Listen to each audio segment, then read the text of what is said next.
H-Town, what's up? You know what time it is. It's time for the best 120 minutes of your day. The Chop Shop, the nation's #1 urban sports talk show, and also your midday sports happy hour. Yours truly, Robert Hatter, alongside Jim Hicks and sometime Chris Walker, coming to you live from Houston, Texas, but we're broadcasting all over the world via Facebook Live and YouTube Live. And it's Thursday.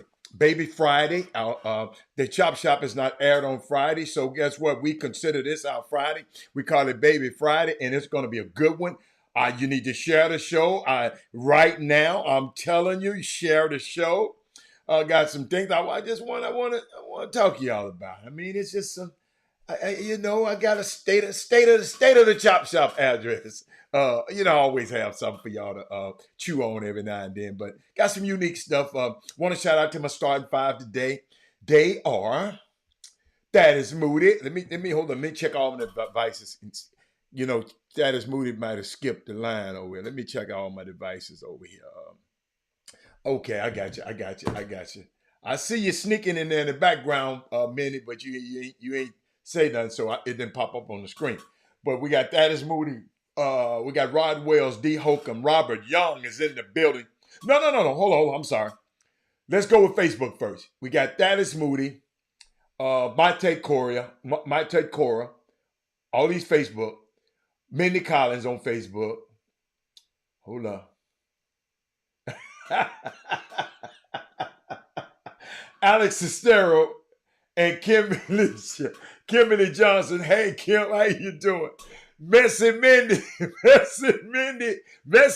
is on the show again today. Oh, this lady kills me.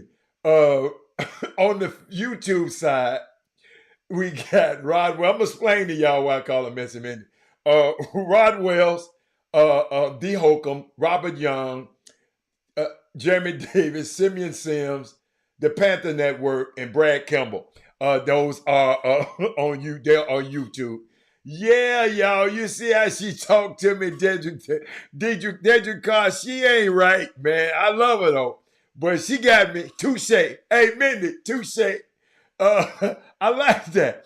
Daryl Anderson is over there in Croatia. Oh, let's share the show.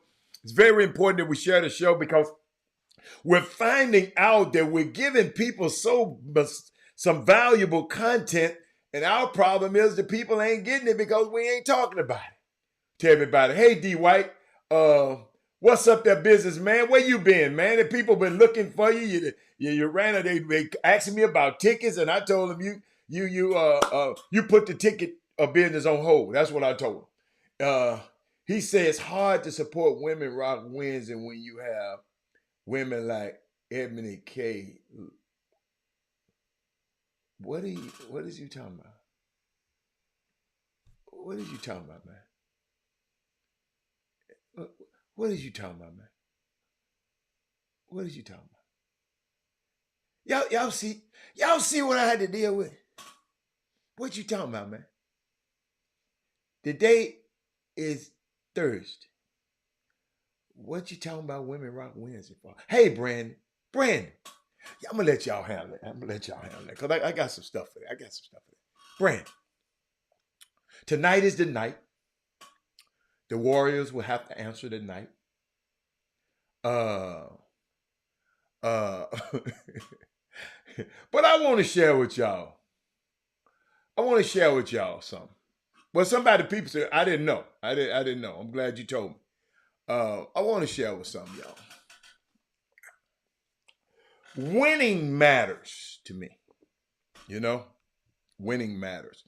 And I'm looking at this Kimberly Jackson. How you doing? I'm looking at this MVP race. You know, MVP. You got people. Thank you, Thaddeus Moody. I saw what you got Doug Gottlieb writing about. You know, he putting stuff like this. Let me help you. Let me give you some context. Let me give you some context. You know, I like to give you some context. Let me see. Did I put it? Oh, did I? Did I? Hmm. I probably didn't put him up because I don't really like him. But the guy put a tweet up. I got it. It's just stuff all over the place, right? But Doug Gottlieb tweeted the Joker was winning the MVP until Big Perk made it about race.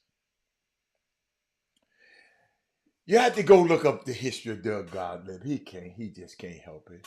He can't help it. Go look up his history. I'm not going to talk about him. I mean, college basketball player, got caught up in, using credit cards and all that kind of stuff. I mean, but I don't know what he do now, but he always get running his mouth. And he just talked about the MVP race. And, they got to talking about it. Um, you know, people would ask me a question, say, "But Robert," they said, Kendrick Perkins don't have that kind of power. Why this guy feel Kendrick Perkins? I'm looking up my notes on here. I think I put it in something. Kendrick Perkins got that kind of somebody said, Doug. Let me make it big. Doug, why do you think Eminem said on the track White America, if I was black, I would have sold half? He said, I didn't have to graduate from Lincoln High School to know that he was acknowledging the fact that because of his skin color, he became more popular and supported by white people. He wasn't discrediting his own talent. He was just stating a fact. The same line of thinking applies to Jokic.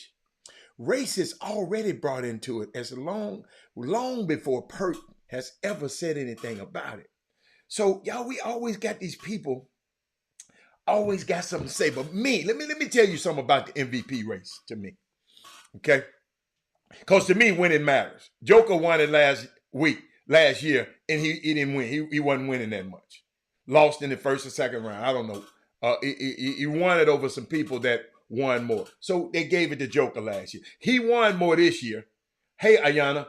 But he won more this year, but they gave it to Embiid. Embiid won also. So, but I just want to put it in context with y'all. The reason I don't put too much credence in the somebody calling me right now and don't even understand I'm on the show. I'm gonna watch this. I pushed just decline. I can't stand when people call me and don't understand what I'm doing at 12 o'clock. I'm telling you. Why you got my damn number?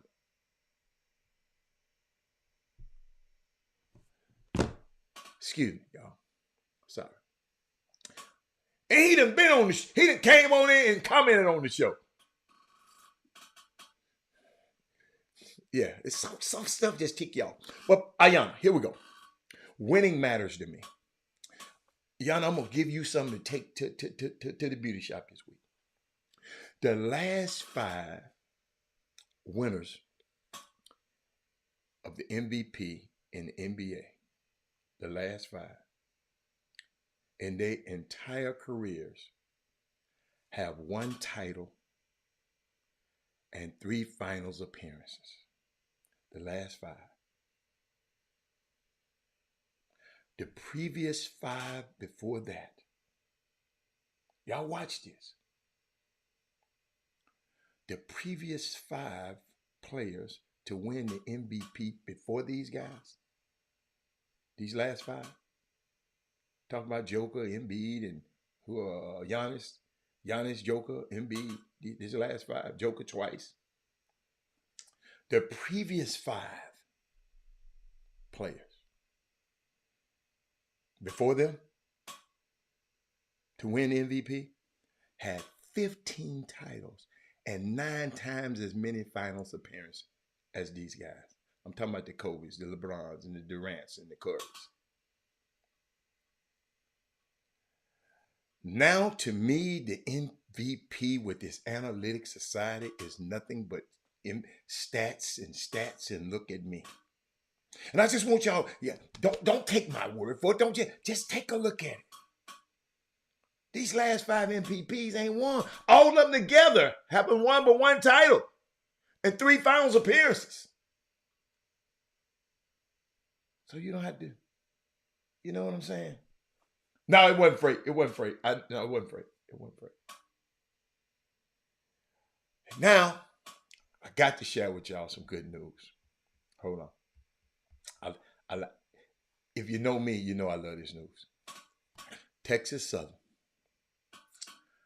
student-athlete duo was named the 2022 University's valedictorian and salutatorian. Student athletes were the smartest people on them campuses, that TSU campus. The Texas Southern Department of Athletics made history as a pair of student athletes were named the TSU Spring 2023 baccalaureate degree class valedictorian and salutatorian. In softball, it's Nora Rodriguez, and in men's golf is Devonish Chanda. This year race was tight. It was tight as only 1/10 of a point separated both student athletes. 1/10 of a point. This makes the first time ever that both the TSU valedictorian and salutatorian are student athletes, and the second time in 4 years a student athlete has captured the award as men's basketball former student athlete Devontae Lumpkin.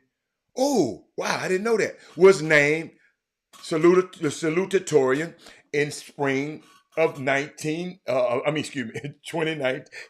I'm sorry. Rodriguez, let me talk a little bit about this here. A member of the TSU softball team will graduate with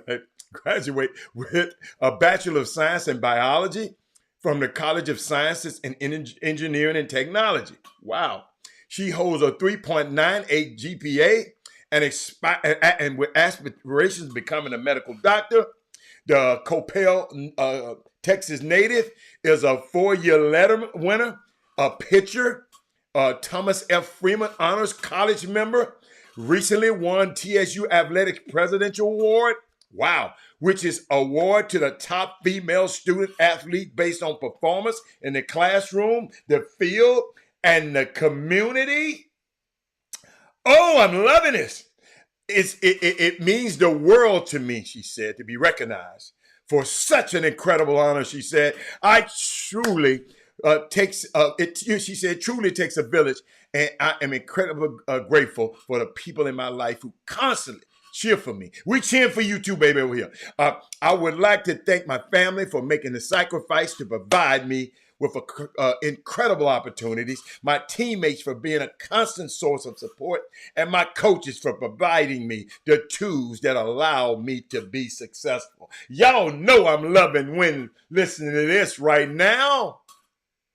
Then Chada, a 4-year letter winner on TSU men's golf team, is graduating with a Bachelor in Business Administration degree in finance. Yes, with summa cum laude honors from the Jesse H. Jones School of Business. earning a 3.97 GPA, a native of Kolkata, West Bengal, India. Chada inspires to enter the field of real estate finance. He also helped the TSU men's golf team win his first SWAC championship in 15 years in 2022, and is a member of the Thomas F. Freeman Honors College. Oh, I'm loving this, y'all. It's just unbelievable. Let me see. It's been an honor. Okay. TSU Vice President of Intercollegiate Athletics, Dr. Kevin Granger, is elated about the accomplishments of his student athletes have come. He said, I would like to thank the Texas Southern faculty and our athletic enhancement staff for their hard work in helping both student athletes achieve this prestigious honor and helping them make history, said Dr. Granger. Man, shout out to them young people. Ain't I? Whoo! Oh, that warms my heart. That warms my heart. I had to share that with y'all. I had to share. See, I know y'all ain't, some of y'all ain't, but y'all, that could be your baby. That could be your baby. That could be your baby. Yes. Ain't that unbelievable? Ain't that unbelievable? Oh, yeah. Thank you, D. White. D. White, hold up. D. White, thank you. Watch it.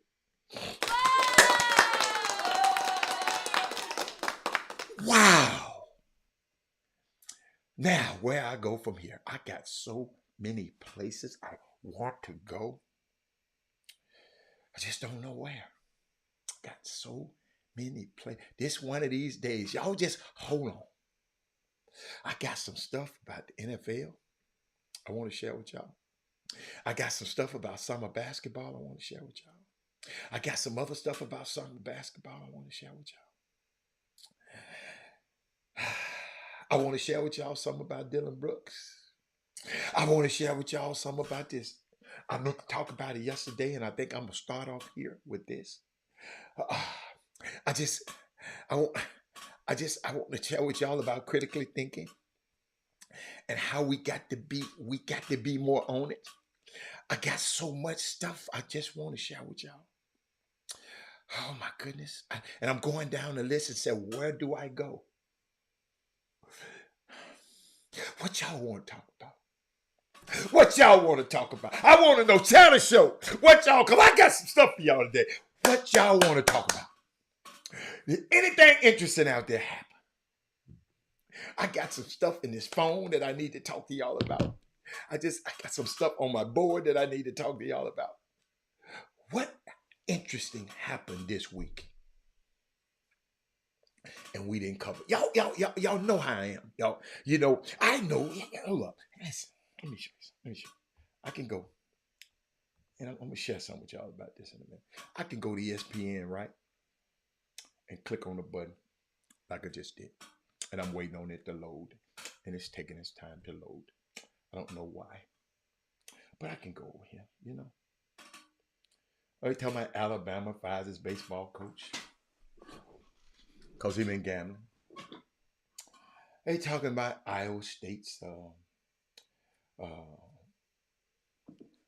accused of violent rape. Iowa State, somebody accused. I could talk about Hunter Dickinson transferring to the Jayhawks to Kansas. And I got that from you, Mark Edwards. I'm going to talk about that too. A letter Mark Edwards sent me talking about this NIL stuff. I can talk about that. I can talk about it. Let me see. Let me see. I can talk about that. Sometimes it's so much. But I'm going to give you, no, I'm not going to give you that today. I'll give you that if I have to. But can I share something with y'all? I want to share something with y'all. I was just watching, and I want y'all to be careful. I remember, because saw Reverend Warnock talking about talking to Congress about these guns, and everywhere we go, can't go in a bank, can't go in a movie theater, can't go to school, kids can't go to school. Reverend Warnock, he's up in Washington, and not far from his school, kids where they go to school, the kids was on lockdown because there was a shooting in Atlanta. Can't go to the hospital. Yeah, I'm gonna talk sports, but I want to share something with y'all. I'm gonna share. Thank you, Michael. Let me share something with y'all. This is why I am so happy that we got this meeting. I'm gonna show you how important this medium is in a minute. I just don't want y'all to never just understand. And y'all are a part of this. Don't you know your comments are part of the show? Don't you know, Malcolm Hall, your comments are a part of this show? You're part of this. Thaddeus Moody, you're part of this. Michael Jordan, you're part of this. And I don't have to agree with y'all, but you're still part of it. Dr. King was right. He was right. He said, we are all tied in a single garment of destiny, caught up in an inescapable network of mutuality. Whatever affects one directly affects all indirectly.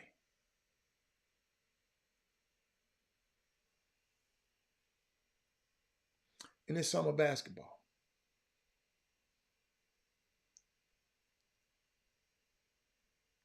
we're all tied. That's why I try to do things to unite us. But you got people out here trying to divide us. Let me repeat that. Yeah, Rock. Yeah.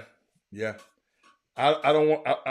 Yeah. Rest in peace. Rest in power, Lance Blanks. Yes. Yeah. I knew that's why you were calling me, but I already knew it already. But I just saw this guy when I just saw this man, Lance Blanks, when we were at the NCAA or the SWAC tournament. One tournament I was, wherever one of them tournaments, I just saw Lance Blanks. He's passed away. Just saw him, y'all. It's how fleeting the fragility of our lives. But let me share this. My theme from now on. No, I didn't see him at the Final Four. I missed. Oh, yes, I did. You're right. Absolutely. You're right. Absolutely. You're absolutely right. Thank you. Watch this. My theme from now on, Michael Jordan, everybody that watches this show, I'm glad you're here, Archie. I need everybody to be on the show, right? Everybody who watched this show, they need to watch it. We need to share this. Everybody who don't watch this show. But my theme from now on, and I got this from a very powerful man. I've been helped change my life and listening to him. My theme is now, when we have a problem in this AAU community, when we have this problem in our community, my number one theme now is going to be, what are you going to do about it, Archie? What are you going to do about it, Darwin? What are you going to do about it, Malcolm? Not just your words and not just your talking. Your words got to have context, and your context got to turn into action. What are we? I don't want you yesing and yesing and yesing and yesing. Yes, yeah. My theme is, what are you going to do about it? All this complaining. Somebody sent me a long letter today a long letter about a basketball program. Somebody mismanaged the money and they don't have no money for the rest of the year.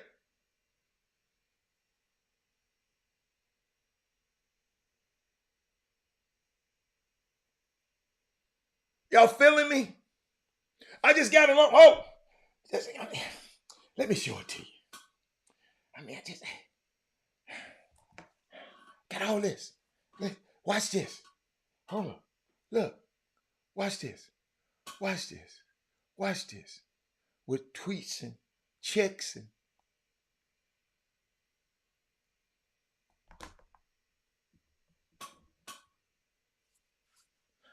ladies and gentlemen. Ladies and gentlemen. Ladies and gentlemen. I hate seeing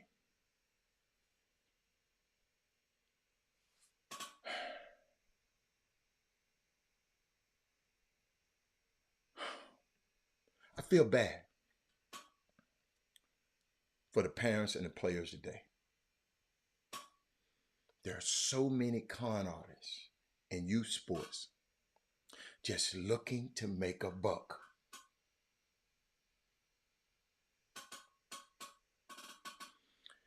Here it's running, whether it's running a team, doing training, etc.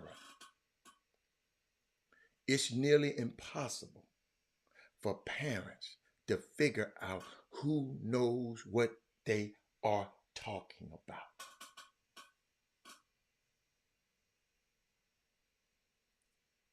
Wesley Yates taking off on an airplane. Where you going, Wes? Where you headed now, man? You always going somewhere.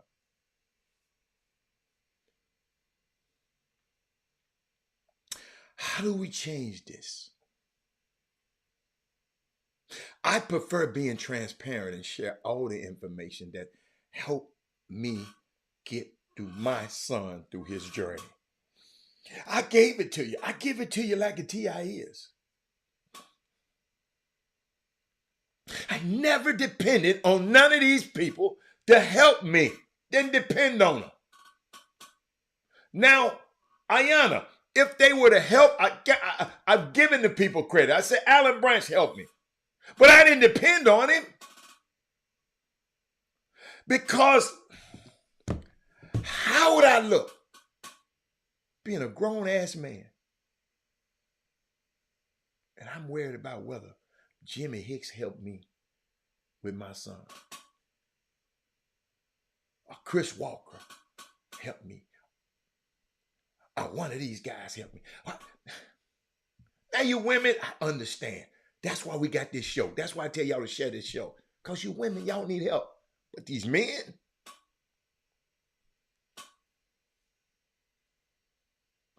safe trips out there, man. To Wesley Yates going out there.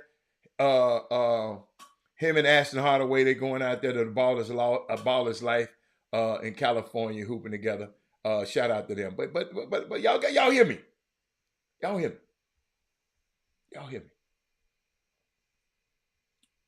Y'all hear me.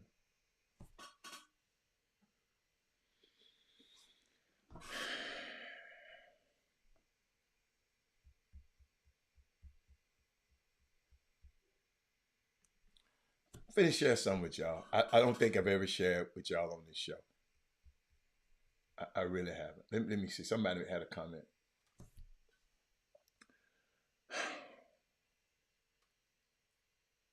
Remember, Ayanna, I said we all in this together. And I told you, and I quoted Dr. King. We are all tied in a single garment of destiny, caught up in an inescapable network of mutuality. We can't escape each other. Whatever affects one directly affects all of us indirectly. It ain't enough for your son to be all right. I could leave and not talk to y'all and just worry about with my son. No, I did not. I want to help kids from generation and generations in generations. Oh, you saw the letter too, Archie. Wow. Hold on. My theme, Archie, you said you don't know. What are we going to do about it?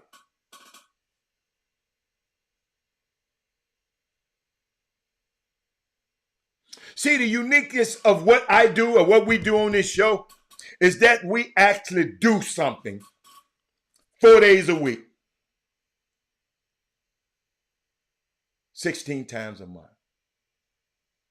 We put our actions into context. Y'all got to remember, Stephen A. Smith, all of these people, everybody out here reports the same thing. They all report the same things. When y'all go look at that stuff. But when I turn this microphone on, here it is right here. Yeah, I got a real mic. When I turn this microphone on and start this show, my mission is not to do what ABC does. Sonia, she wants to say congratulations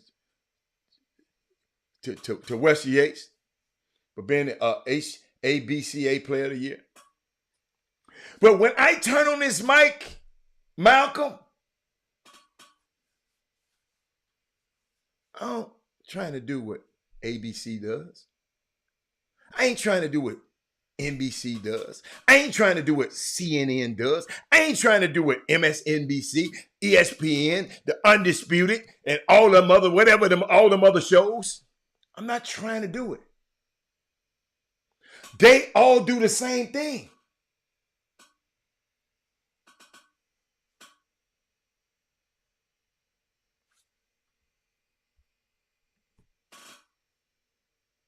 But I watch and listen to them. I ain't trying to be like them. Y'all know I'm not like none of them. I ain't trying to be like, I watch them. I watch and listen because what? I want to know the information.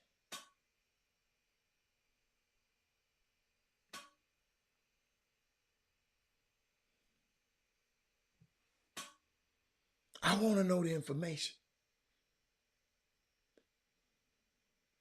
I can't tell you what to do if I don't know the damn information. But I can't tell you what to do if you don't know what happened. I got to tell you what happened too. That's why I found out a lot of people don't do nothing because folks don't pay attention to what happened. News junkies do. You know, we got people, news junkies, they're going to look at everything. But what I found out, I just found this out. The people on the news, the journalists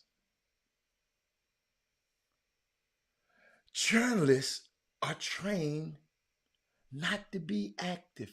They shouldn't they just report the news. So let's say you was a young guy that you just trying to advocate like Don Lemon for your people.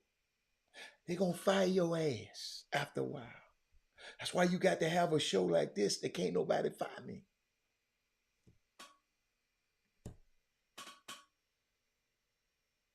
Roland Martin, can't nobody fire Roland Martin, he the owner. Joe Madison, can't nobody, well, they can fire him off of Sirius XM, but boy, he can get one of these, he can get right here.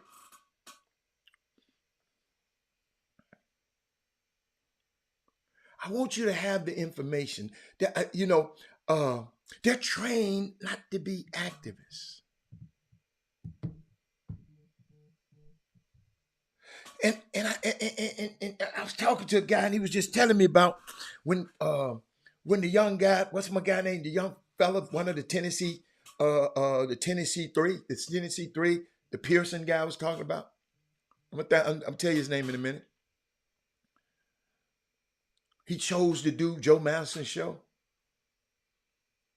But even before you go to the White House, dude,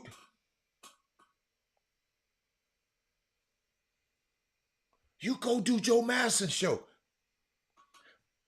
Xavier Wheeler, that young man who came on our show, everybody wondering why he give it to them. Because he had the power to do it. Cedric, I think, well, no, what's the kid named Pearson? Terrence Pearson, from one of the Tennessee Five. Y'all help me. You got to go do this, man. This includes, even if the White House call you, you got to go. Listen to me, ladies and gentlemen. You got to take care of home first.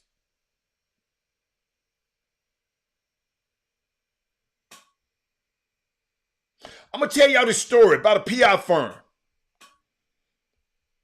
It was in another city, but I'm gonna make it. I'm gonna make it for y'all can hear it, the people in Houston. Let's say this nice PR firm had a client, and they were meeting with this national bank, with the vice president of communications, right?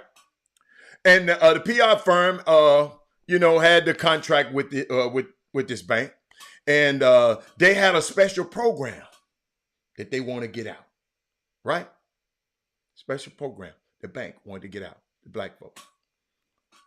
And the guy said, let's give it to, let's say the Houston Chronicle.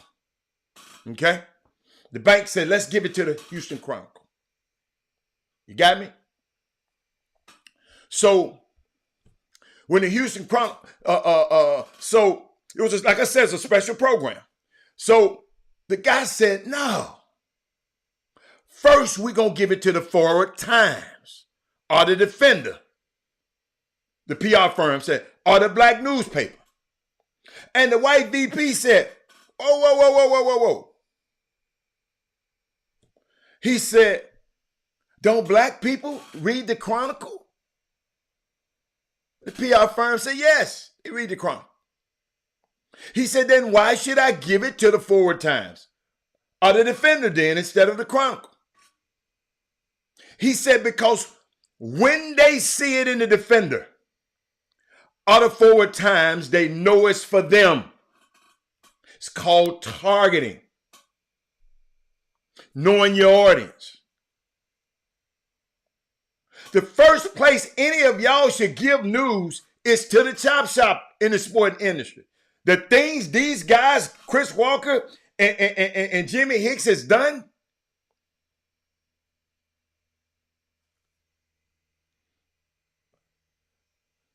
Xavier Wheeler could have gave that interview to anybody in the world.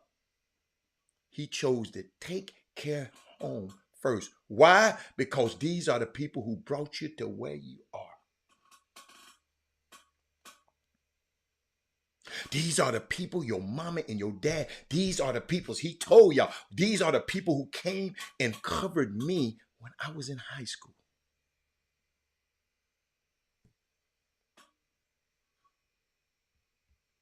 Let me tell y'all something.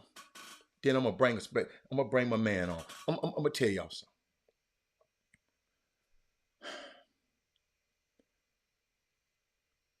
If you had a choice, all the people who old enough, you youngsters, you can sit this out.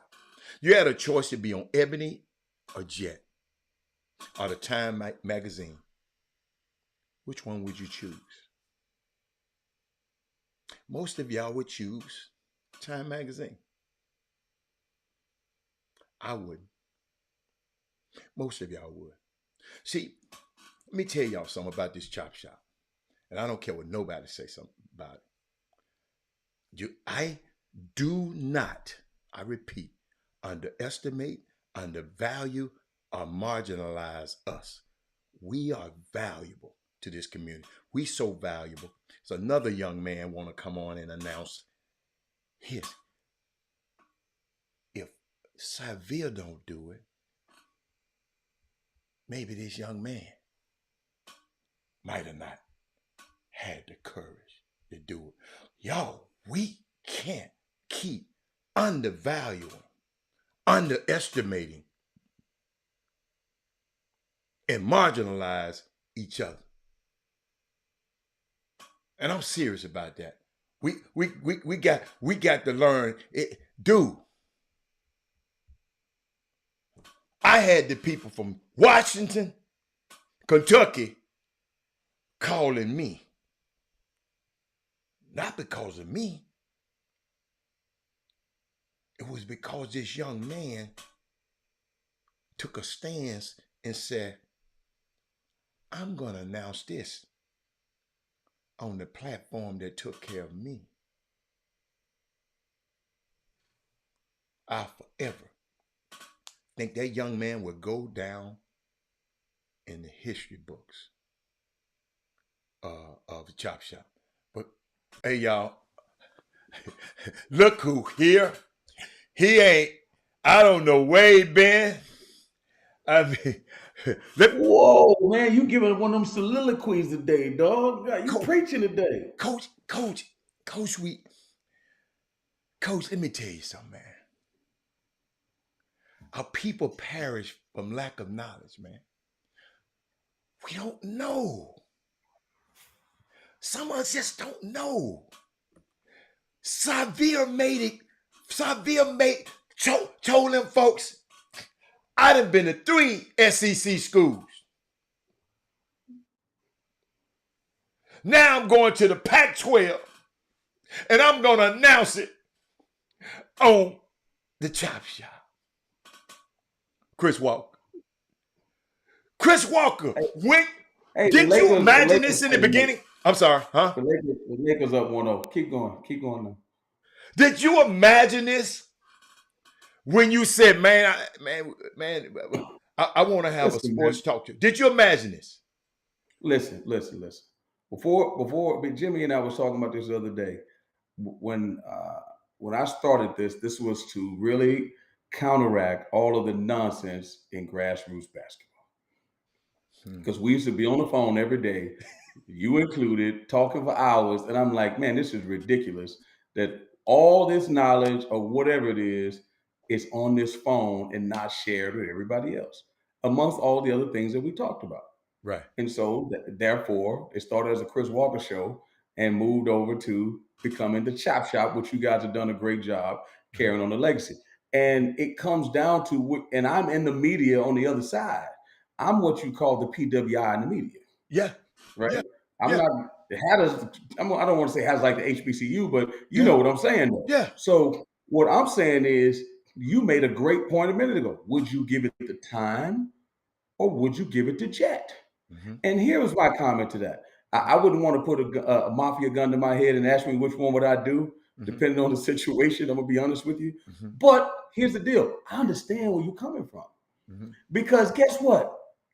Quincy was in Jet. Harry Belafonte was in Jet. Martin Luther King was in Jet. The Jacksons were in Jet. Diana Ross was in Jet. Robert Hatter was in Jet. Oh, I'm just saying. Yeah. Ebony in Jet. Yeah. So again, I don't want to say they have done a number on us, because we do a number on us too. I'm tired of the elephant in our room. I'm done blaming. But what we got to stop doing is being ashamed. We don't have to blame, but let's stop being ashamed of what we are and what we can do. Wow. Don't believe that we can't do it with us. It's not true. It's not true. But you know what? It does take acumen. You do got to listen to people. Yeah. You do got to learn how to work with people. Yeah. That's where the work is. Yeah. We got wealth in our community. Yeah. Do other ethnicities have more wealth than us? Probably. Yeah. But guess what? You get the right amount of us together, we're very talented and resourceful people. We built this country. The problem is we're fragmented in the wrong places. And guess what? We all think we know everything. And ignorance. I'd rather have people that will sit there. The quote escapes me at the time, but I'd rather have someone who does not know something and admit it than the person that think they know, right? And leading the flock like some of these people do in this country. Hey, And we follow what? Blindly. Let me tell you something. I'm finna give you one and you keep this one. Martin Luther King said, he said the two most dangerous things in the world is sincere ignorance and conscientious stupidity. Stupidity, that's right. The two are the most dangerous things in the world. Sincere ignorance. You just don't know, but you don't know you can get all us killed. And conscientious stupidity. You know you're wrong. You're giving out this misinformation. Excuse me. Yes, disinformation, not misinformation. You're giving out this disinformation and people following you. Great. I was just adding to what you said. And let me say this: this is not us. I don't want to. I want this to come off the right way. Unfortunately, I shouldn't say unfortunately. I'm a politically correct guy. It is what it is, right? Right. But let me tell you another way to spin this.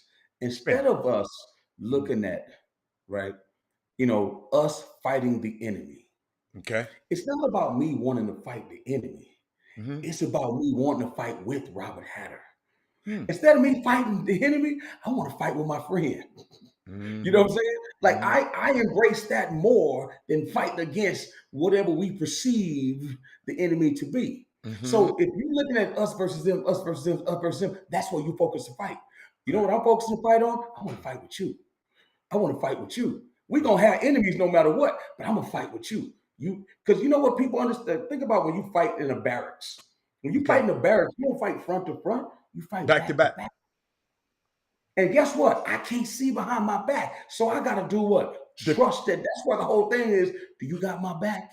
Because I can't see behind me. Right. That's the number one issue with us. We don't understand, hey man, you got my six.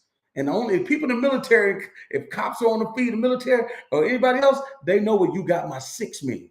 Man, you got my back? Right. Do you have my back?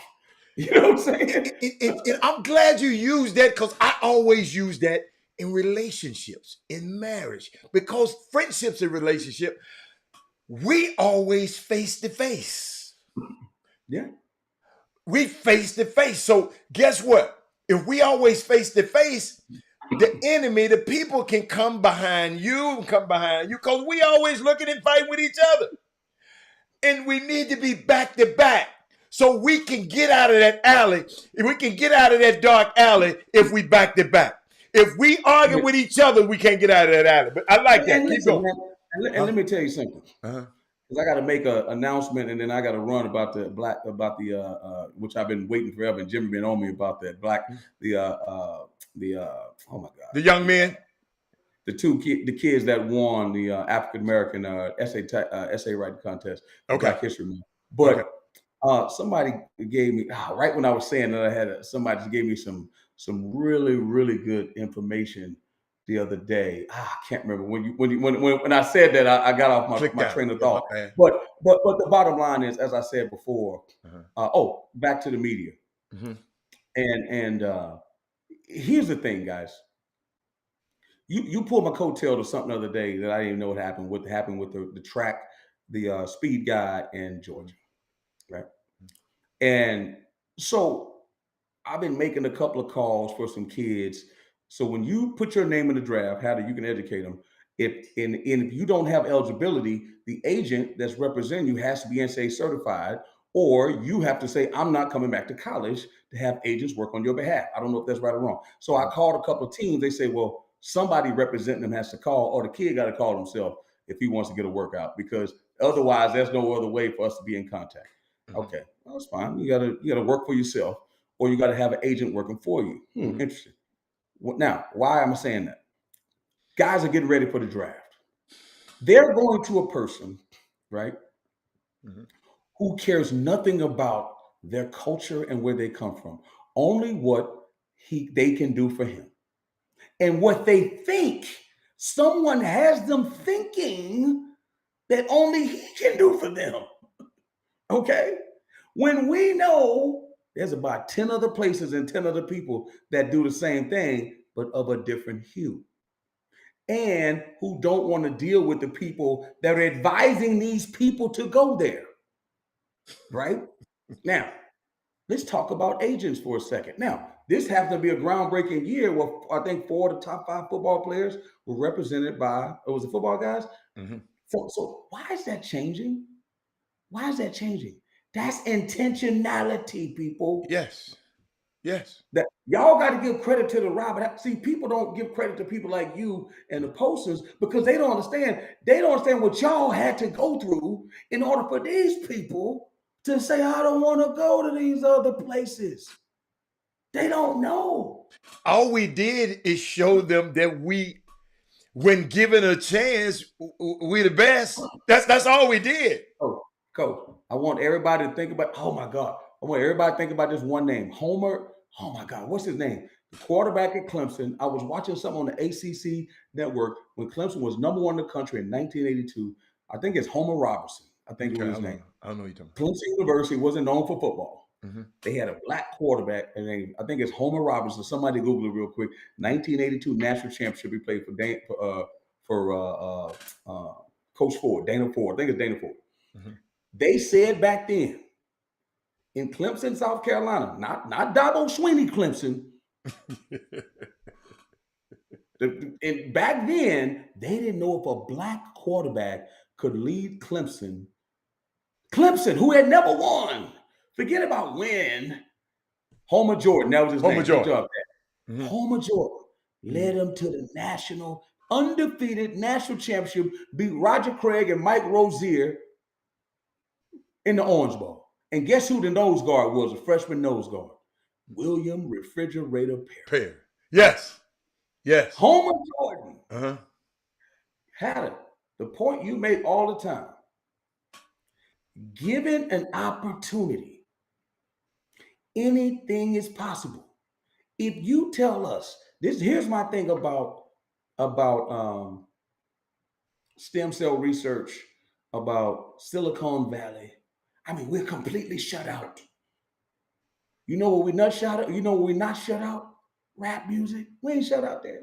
You know what we're not shut out? NFL, NBA. We ain't shut out there.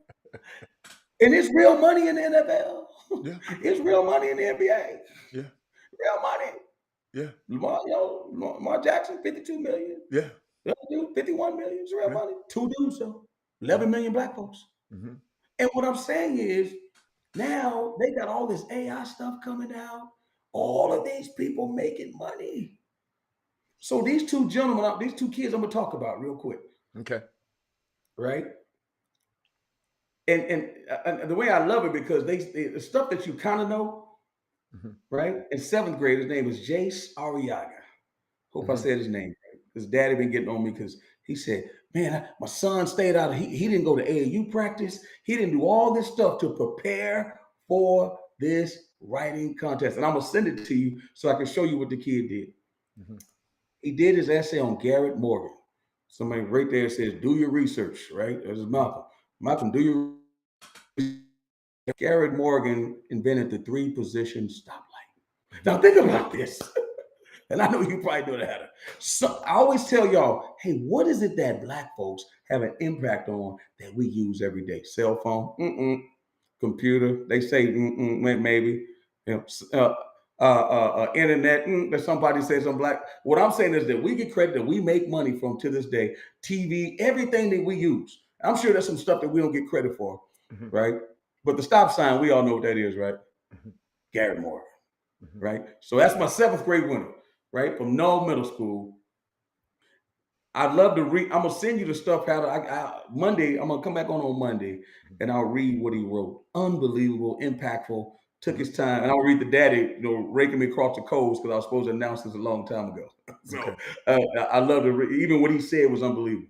The 8th grade winner from McAdams Middle School, name is Jax Walker, no relation, and his was the modern mailbox. Now, who knew that? I did. See, what I'm saying is, what we got to understand is, and Malcolm said we built America, but we built America, but guess what? We don't know it. Because we and a lot of things you got to understand. I know, because I'm going to get on you. Because I want you to tell them what you told me the other day about the middle school you drove by and you didn't even know. Yeah. In all them years. And the lesson is the people that are around us are responsible for teaching us. Yeah. We want to keep everything good about us in a vault. Right. Forget about sharing it with them. Forget about Black history so the world outside can know. Black history should be known inside your own roof. And again, when that happens, you'll have more pride and you'll believe that you can do stuff. They say charity starts at home. Guess what else starts at home? Belief and confidence. To face this world, it starts at home. But go on. But no, because I jumped on you when you told me that day. I said, "How the hell it was just did you not know that?" Coach, you gotta understand. Like I was explaining to you that I knew who of the Confederate. You know, I'm from the South. I'm from Tennessee. I knew who the Confederate soldiers and the Confederate heroes, and I told you about Nathan Bedford Forrest. I'm on and Robert E. I knew about all of these guys, right? They had statues in our parks in Memphis, but I never knew of Robert Reed Church.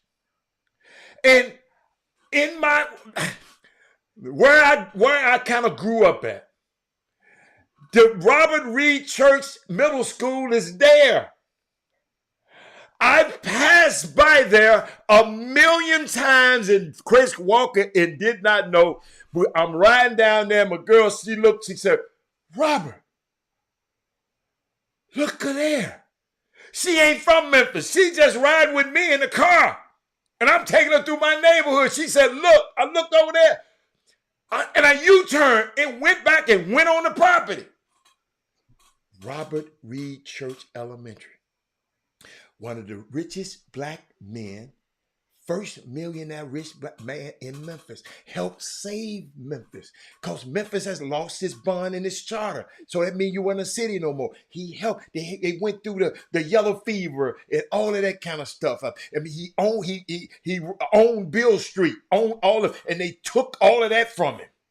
And he financed the people to come to Tulsa. He financed them to go because they said, "Let's go west, young man." They went west. He the one that financed all the Ida B. Wells and Ella Baker. He financed those things, and he financed them people to go to Tulsa to build Black Wall Street. And Robert Hatter never knew who that man was while he was in Memphis, growing up being a young man. It's unbelievable, and that's why I keep people. They talk about, "Why you walk with?" You talking about Adam Clayton Powell all the time? Because if Robert Hatter, me as a 16 or 15-year-old boy, had known it was a Adam Clayton Powell, my life would be different right now. My life would be different right now. Here's what I did not know it was men like that. Didn't know it was possible. I didn't know it was possible. So to your point, as you mentioned earlier about the Chop Shop. Right. I'm driving yesterday. This morning, I'm listening to Sirius XM Radio, Scalabrini and Frank Isola and all these different people who they force us down our throat. Right? Down our throat. True. And you know, we have the power to exalt the Jay-Zs, the P. Diddy's, the 50 Cents, the Ushers. You got the same power to do it to the Chop Shop. You don't have to give them news. There's enough news in our community, but it ain't got to be salacious. It ain't got to be celebrity driven. I got some news for the Chop Shop. I want you to take a look at this. I want you to take a look at this, Chris. Watch this, Chris. Watch this.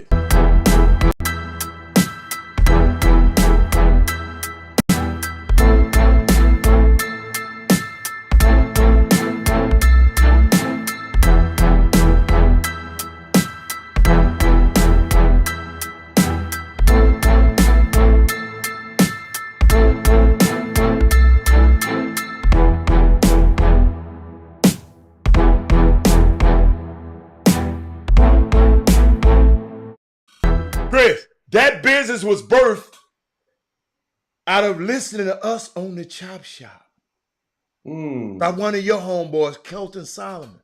Oh yeah, Kelton. Kelton Solomon Bryant Wines, Chris. He said he was watching this Chop Shop over these years, and it inspired him, and he got a great product, Jim. Chris. Great product. Good for him. Good for him. Hey, listen, man. But back to the Chop Shop. Go and finish you talking about. What I'm trying to say is being in the media, you know, working with CBS is an honor, man. Like, it is unbelievable. We're proud of you, too. What's that? We're proud of you, too. No, I appreciate that. But you got to understand, there's things that have to be fought. Like, in that world, like, you look at, you know, the way the world moves and what they want to consume and what is believed about us or perceived about us and what is put on that screen. Everything is intentional. There are no mistakes when they put it on that screen. Wow. They're very careful about what is put on that screen. And so that's why you can't believe everything you see on that screen, or you can't believe everything you read on the internet. You can't. Chris, I told him other day, right? 6 corporations own everything that we read, listen to, hear, or see on TV or read. 6 corporations own everything that we read, hear, or see. But keep going. I just wanted to add that. So think about this. So you have to ask yourself, Don Lemon, right? I was on CNN. It was a great pleasure to be on CNN. Mm-hmm. And Don Lemon, just the host, you know, obviously he's had his own show, moved into the morning show with Caitlin and Poppy Harlow. And he got into a little tiff where he could have easily pulled back if he wanted. Yes. But it's Don Lemon. Yes. He's like, yo, man, I'm Don Lemon. This dude is wrong. I'm not letting this go. Yeah. You know, and that dude was wrong, but keep going. Exactly. Yeah. Exactly. So the question is, was it something prior to that? Was it Don Lemon last straw? And there was already tension with the show. But again, you have to ask yourself, if you're Don Lemon, I always say this about people. Okay. Clearly, Don Lemon already had something else going on. He do? Oh, yeah.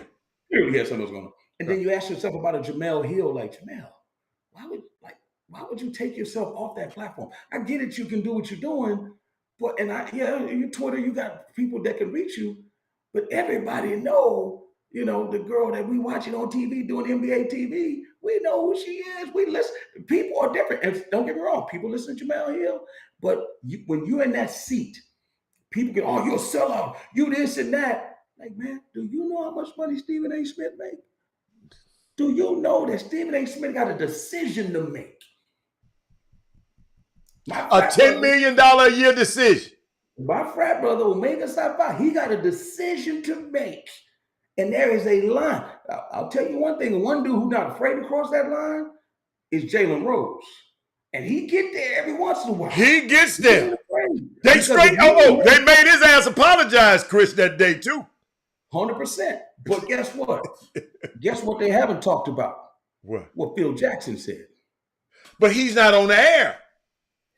No. He's not employed by nobody. But Jalen Rose talked about it. You're talking about the mainstream media hadn't talked about it. That's what you're talking about. Exactly. Okay, I got you. I'm with you. That's absolutely insane. Right. To me. Absolutely.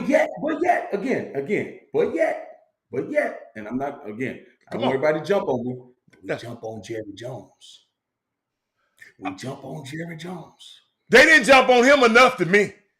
But they did jump on him. And you're right. Not everybody. I know I jumped on him. But why are we not jumping on Phil Jackson? Phil Jackson don't own no basketball team. Dude, he's considered the greatest coach ever. But he don't own the Dallas Cowboys. Whoa. See, I'm finna jump on you. I got to bust you right upside that off-white hat you got on.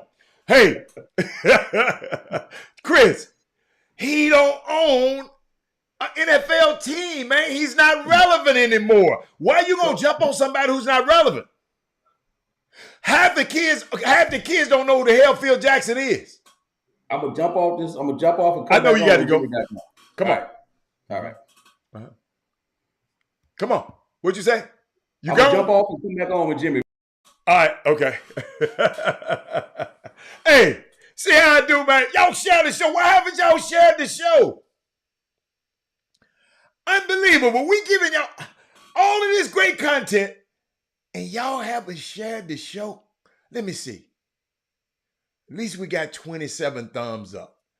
Man. Y'all see how he protect? Y'all see, that's what fandom would do. That man protecting his shit. That man protecting that old sorry team of his, man. That man is protecting that sorry team. He, out of all that talking he did, he had to go in there. Hold up, y'all. Let me find it. Hold up. See, he finna make me go there, y'all. Hold up. Let me find something for y'all. See, this man talking about Jerry Jones. Hold up, man. Please. Come on. Jerry Jones. Hold up. Please, I know I got a Jerry Jones. This man talking about, hold up. This man talking about Jerry Jones, man. Y'all know I'm finna get him. It's gonna come up on your screen in a minute. That's what this man talking about.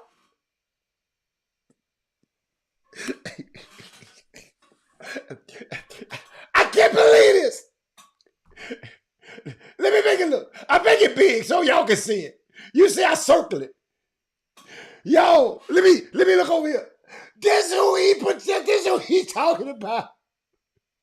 This the dude out there prevent them little boys. Them little boys just want to go to school. And you talking about Jerry Jones. Them little boys just want to go to school, Russell. Russell, let me tell you what Phil said. Hold up, Russell. Hold up. Sonya, these fans are unbelievable, man. Hold up. What is his name? Phil Jackson. I got in my notes, Phil Jackson. Watch. Phil Jackson. Okay, let me go. Because somebody said they didn't know what Phil Jackson. Okay. All right. Who's that? Who that said that? Because I'm finna talk directly to you. Who is that? Oh, Russell Harper said, what did Phil say? Hey, Russ. Russ, let me get to you like this, Russ. Phil Jackson is one of the greatest great basketball minds. He's won 11 championships as an NBA coach and 2 as a player with the New York Knicks. Jackson is a student of the game, and he has been lauded for his ability to teach it to others. So it might be surprising to hear that he hasn't watched the NBA in 3 years because it's too political. Who I'm talking to again? I'm finna hit you. Russell, this for Russell. He said, however, people who know Jackson's history of othering anti-black sentiments, his reasoning should be expected. I know you didn't know Russell, but Phil Jackson been known. But it should also be an indictment of Jackson's legacy as someone who's had no problem profiting off of the same black people he has spent so many years insulting, Russell. Jackson went on Rick Rubin's show the other day and voiced his displeasures with Black Lives Matter and social justice messaging on NBA courts and jerseys during the 2020 playoffs.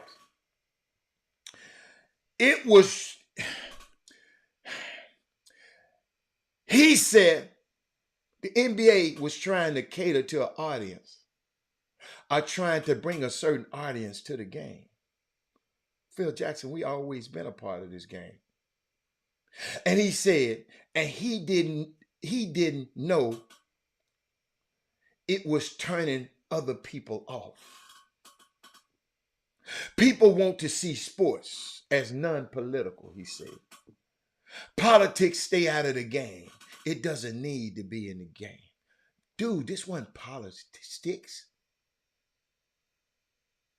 We was just selling Black Lives Matter. They got nothing to do with politics, fool. Russell, you didn't know? I'm giving it to you, Russell. Jackson's comments also disregarded the exact reason these messages are on the court in the first place. They were in response to the spat of police killings during the 2020, especially those of George Floyd in Minnesota, Breonna Taylor in Louisville, Kentucky. The statements of solidarity were imperfect, somebody say, but meaningful for the most black league.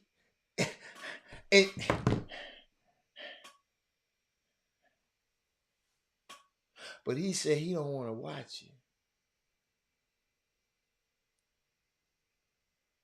because it's too political. He don't care. He don't care. He don't care.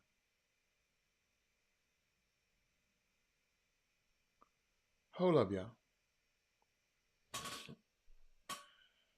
They say his most egregious comment came in 2005 when the then NBA Commissioner David Stern instituted a dress code for players. The rule came of an aftermath of the Malice in the Palace brawl between the Indiana Pacers and the Detroit Pistons and fans during the game. Stern sought to change the image of the league by legislating out hip-hop clothing, which was met with backlash from its own coded conditions. Business casual attire, no chains or pendants, no headgear, no t-shirts. Players were outraged, with some like Golden State Warriors guard Jason Richardson calling it counter-racist. Jackson gave in a ringing endorsement for it, but not before taking it all a step further and insulting his own troubling editorialization. Let me tell you, guess what he said? I think it's important that the players take their end of it, he says back then. Get out of the prison garb and the thuggery aspect of basketball that has come along with hip-hop music in the last 8 or 10 years. This him. Prison garb? Thuggery? This was Jackson. Jackson has spent decades mastering the art of the dog whistle like he mastered the triangle offense, y'all. Back in 1999, he blamed rap music for the state of the of the modern black athlete. He said, I don't mean to say that as a snide remark toward a certain population of our society, but they have a limitation of their attention span. That's what he said about the black player. And a lot of it probably due to too much rap music going on in their ears and coming out of their being. Shanquetta, are you listening to this? In 2016, Shanquetta, he called LeBron James' business partners his posse, which is also drenched in code. He wouldn't have called Larry Bird's friends a posses.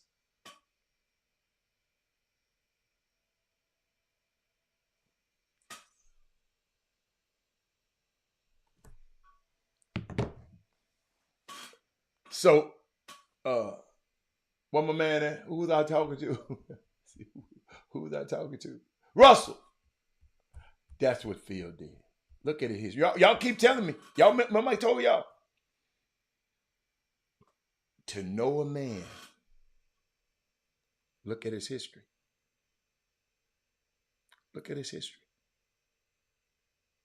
Watch what he's done. Watch what he's done. Wow. Chris, come on. I'm so proud of them young boys. I can't wait to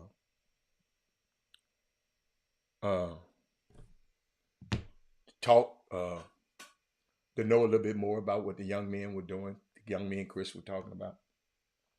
But I want to share with y'all, I got a letter.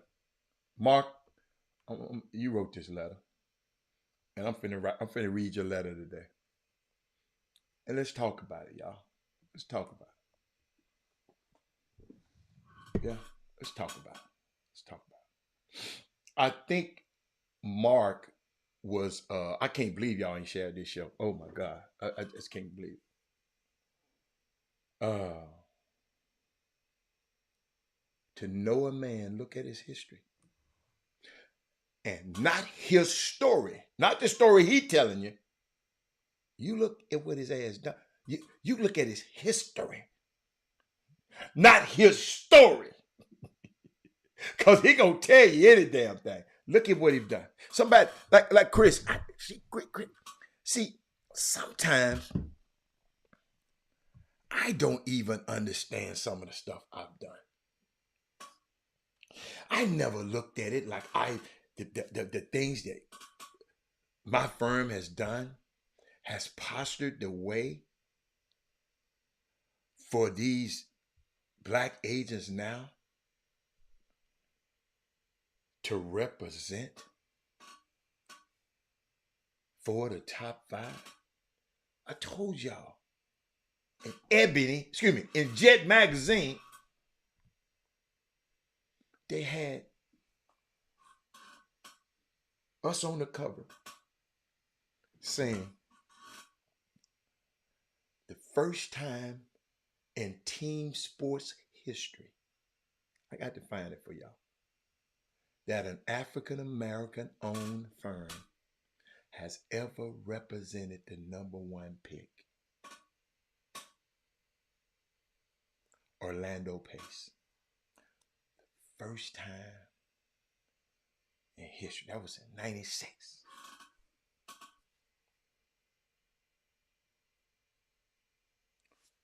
Now, we got 4 of the top 5 picks. Hell, we got a woman did a record deal. Black woman for Jalen Hurts.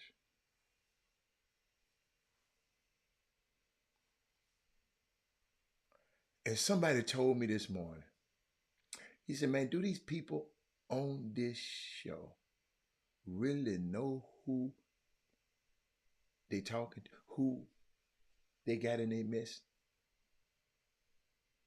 God told me, it's a young man who have been around me. He sit up there and told me some stuff. He been in where I've been and who I've been with years ago. And it's unbelievable. That's why I would not allow nobody to undervalue, marginalize, and underestimate me, this show, and anybody. And see, what y'all don't understand, what I was trying to get across to y'all, y'all a part of this show.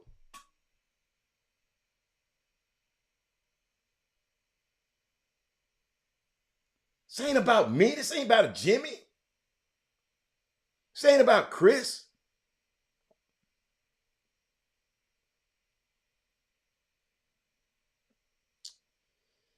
Where was I at? Got to share something with y'all. Where was I before Chris came on?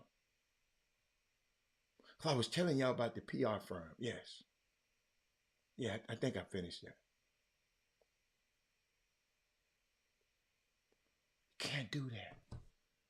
This show is about taking action.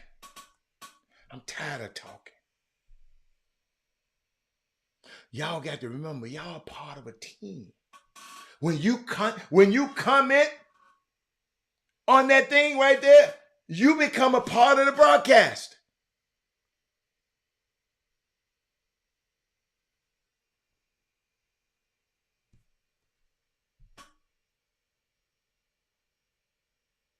What you gonna do about it? Now I got to share this. What time is? I got to share this. I can't get off. I can't let this go by a week. I'm finna. I think I'm gonna go and do it. I gotta do it. Gotta do it. I can't let it go by a week. I just can't. Trying to find it. I can't. I can't. I can't. I can't. I can't. I can't. I can't. I got to be fair. I got two things over here. I'm gonna do these two things. I'm gonna end the show out. I got two things. I got this right here. I got this right here. I want to share. Okay, I'm gonna give you this and because this is a little bit more serious. I'm gonna give you this first. Maryland University has significantly was significantly below Kansas, Kentucky, and Nova in NFL package for Hunter Dickinson. Talking about college basketball now. Until last night, a certain booster got energized and pissed off and has vouched $2 million for 1 year to give to Hunter Dickinson. Kevin Willard is to present to Hunter Dickinson and his family the other day, but it didn't work because Hunter decided to go with some elsewhere. Hold on, let me get out of here. How you get out of this thing? Hold up. Let me get out of this thing. Come out. Because I want to share something with y'all. I'm talking about Hunter Dickinson. I'm finna share something with y'all. I got this email. Y'all got to understand, when I get these emails from y'all, it's very important to me when I get these emails. Mark Edwards said, Hatter and Jimmy, this may be the NL deal. Let me go to this camera. This may be the NIL deal that completely changes or inevitably destroy college athletics as we know it. Watch this, y'all. Go here. I got two topics for to blow y'all away, so y'all might want to share the show. Let me put my glasses on. He said, my initial thought is that some University of Maryland booster really wants the Terps to win this year. He said, but also this is a totally new arena for college student athletes making as much or more than their coaches. How do I tell a kid what to do and he makes more than you? How do you tell a kid? Head coach and assistant coach pull into the parking lot in a Kia while the student athletes pull in a parking lot with a Range Rover. I don't care. I like that. Do college coaches and schools now, this is somebody else's letter, Mark Edwards wrote this. Now, and y'all can put your comments on what y'all think whenever I go. Now, begin to find kids. Hold up. Do college coaches and schools now begin to fine kids for non-performance? They can't do that. That's part of the rule, Mark. Do the collective withhold payments if the kid is not performing to an expected standard? I don't know. I don't know the recourse, because if you agree to it, you're supposed to pay them kids. If they're treated like pros, employees, they're not treated like employees, because if they were treated like employees, they'll be getting salaries and stuff. They're not treated like employees. They're just able to use their name, image, and likeness, Mark. But this Mark talking, he said, if they treated like pros, employees, who's to stop them from creating a players' union? That should be coming soon, to me. Who's to stop an agent from repping a player as an NIL rep while still in college and calling the coach when the player's unhappy? That's happened. He said, he had a bad word, S-H-I-T. I can see why Coach K and Jay Wright got out when they did. I don't. Shit, they done made a fortune off our kids. Now the kids able to make some money and they're going to get out. Forget them. And you know what I wanted to say. Forget Jay. I'm not taking up for Jay Wright and Coach K. Hell no, not Robert Half. How does a college coach deal with a player who walks out of practice because he's not happy with the coach Leland at his behind in practice? The leverage advantage now switches to the player because a value set has been established. College player makes $2 million per season, while college coach making $1 million. I like that. We doing all the work. He just running his damn mouth. I like that. We know how players and coaches can go and get into it verbally in the NBA practice and locker room. Yes, they do. This would be next at the college level, of course. On the flip side, this could balance out the evaluation of players in high school and in summer basketball. Favor offers and scholarships won't be in vogue as much. College coaches better get their own eyes on these players and stop being influenced by the gatekeepers and summer coaches. Because a mistaken player eval is not just a wasted scholarly until you force the player out, but wasted money from boosters and collectors who will have even more power now over the coaches. Wow. He said, there's a lot of questions. I don't have all the answers. I know you don't have all the answers, Mark, because I'm listening to you. No, I'm messing with you. But we have to ask the questions. You're right. Some rule changes is going to be known in the future as the Hunter Dickinson rule and will be remembered as a result of the NIL deal to a player who wasn't necessarily an NBA prospect, but a good college player. Buckle up. Changes will be coming. In the meantime, there's a lot to ponder and to discuss. Mark Edwards, that was your letter. I can't believe you ain't said nothing about it. Y'all, Congress, the Supreme Court told them, told the NCAA, man, this stuff wrong, what y'all doing. So what has got to happen? You have to have a lot of suits in the lower courts. Lawsuits. And keep winning until it get back to the Supreme Court. And if it ever get back to the Supreme Court, they already set precedents. They already got opinions on this thing already. The players will not only be getting their name and likeness money, they'll be treated like employees. They be getting some of the other money.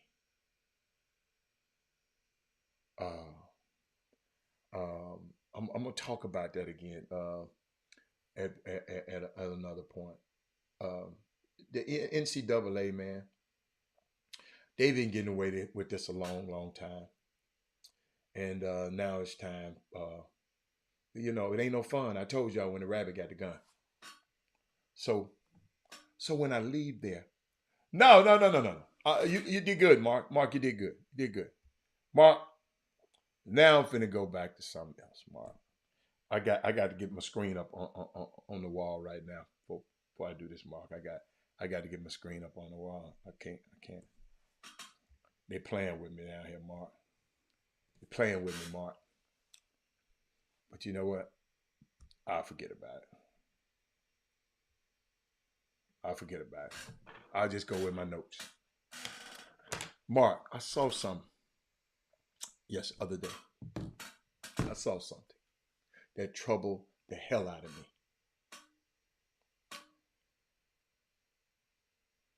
And we ain't talked about it enough. What's good for the goose is good for the gander. I'm all for women's rights. I'm all for that. But if you want to be, but Title IX, I'm for all of that. Y'all know I am. But I saw something that alarmed me, and I meant to talk about it, but the other day, but I'm going to end this show talking about it.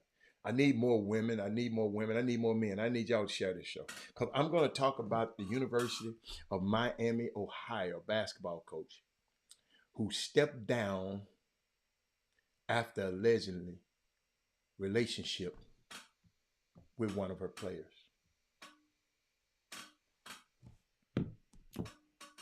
It's a woman, grown-ass woman, having relationship with one of her players who she is completely in authority over. She controls her scholarship. She controls her school. She controls her playing time. She controls everything about this girl's life. And she chose to have a relationship with a subordinate. Let me read it. I got a problem with this. A difficult situation has University of Miami, Ohio, scouting for a new head coach. Deanna Hendricks, that's the coach name, is now the former coach of Miami of Ohio's basketball team. after she resigned on last Wednesday, amid the university's discovery of an alleged intimate relationship with an unknown player.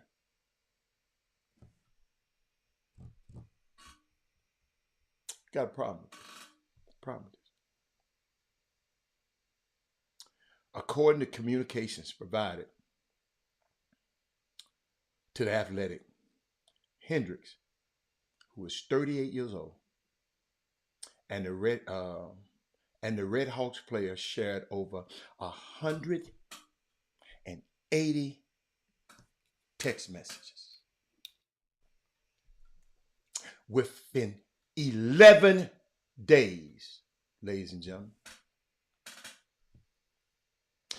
Over 30 intimate messages were found that included statements that read, "I love you, you're my baby, and I can't wait to squeeze you. Doing this with you openly would be more than ideal," one text exchange said. In a message delivered April 9th, Htx wrote, "Today is the day that my girl returns to me," and mentioned that the airport would be clear of Miami women basketball's employees, so you ain't got to worry about nothing. Another text exchange found that the player professing her love for Htx. Trey Phillips, I've been waiting on you to come on here and say something.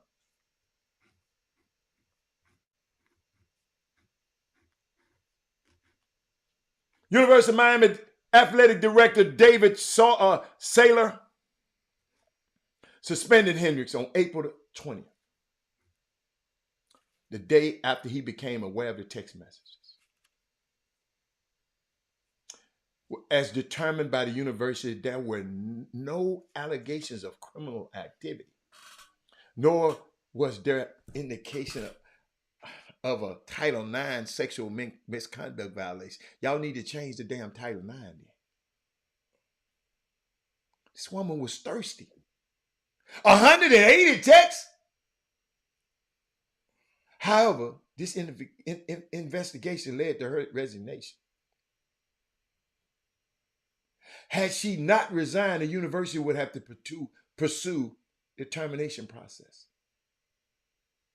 Much of the underlying information surrounding events remain confidential and protect student information, the media relations department said. Then the rest is her. She thanked the university. Rick, reason I'm mad, I ain't seen enough on this. I've been playing basketball, been around basketball. I ain't heard too many men coaches doing this to men players. I just haven't heard. If y'all heard of it, I haven't heard of it. You just had a men when this couple of months ago. I don't remember.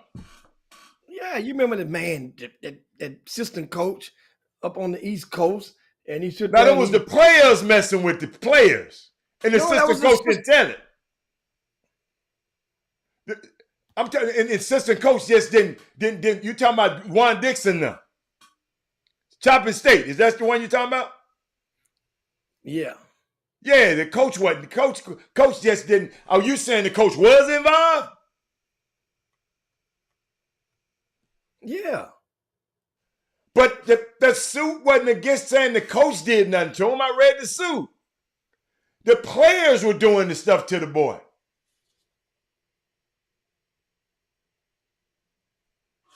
Back to my story. Remember, wasn't the assistant coach playing both of them to the middle, remember? And he had them both to get down like he was, and he wasn't there, remember? Oh, he was the grad assistant. No, it was the grad assistant. Okay. Yeah. Okay, yeah. The grad assistant. Okay. Yeah. But he was a player one year. Then okay, I got it. Okay. Similar. All right. But this grown ass woman At least that boy was just her. This grown-ass 38-year-old woman controls this girl's playing time, her scholarship, her meal money, her whatever money she gonna get from the school. Her everything about this girl she controls. She like Harvey Weinstein.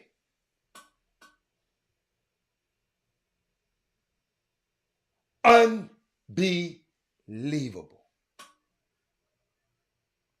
This woman could keep on and get away with that, Jim. Jim, I'm sorry. I'm sorry. I'm sitting up here thinking about. Hold up, y'all. I got to go back again. I got to go back. Some just didn't. 180 text messages in 11 days. Somebody scream. Somebody scream like, oh no, Jimmy. 111 days. Somebody divide that for me. 180 text messages in 11 days. Over 30 intimate messages.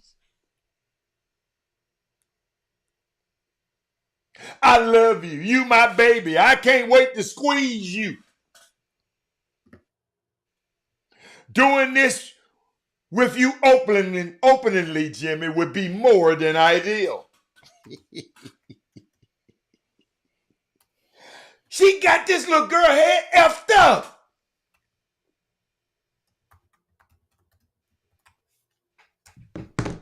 Unbelievable, man. Parents, the reason I'm telling y'all this, talk to your damn kids, man. What's the coach's name? Okay, let me give it to you again. You must be looking late to the damn party. Deanna Hendricks. Deunna Hendricks. Thirsty ass. I'm going to call her thirsty ass Deanna Hendricks. Yeah, I'm thirsty. Thirsty.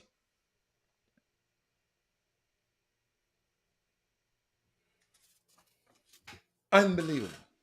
16 texts a day.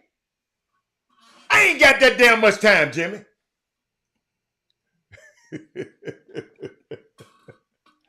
What did that little girl, oh! Jimmy, you can, yeah. Hey, but on top of all that, what? They double down. They still together.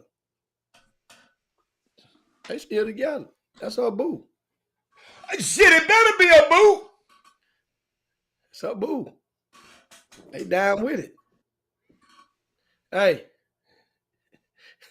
first of the month, renew them liquor license. Renew them liquor license first of the month.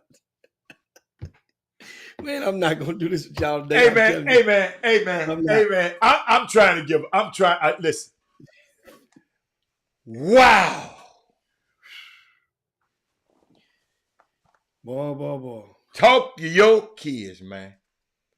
These are some nasty ass people on these college campuses around here, man. Out of all the women in the world, what Humphrey Bogart said, out of all the gin places in the world, you came to my spot. Play it again, Sam. You played it for her, play it for me. Dude, out of all them women in Ohio, she want to prey on one of her team. Jimmy, when she was recruiting this girl, she probably went at her. If she that's obsessed by this little girl, wow. I don't know how old the girl is. She go to college. Shit, she grown. Whew. Jimmy, what else you got, man? Let's talk. I'm tired of talking about her little freak ass. I don't, unapologetically,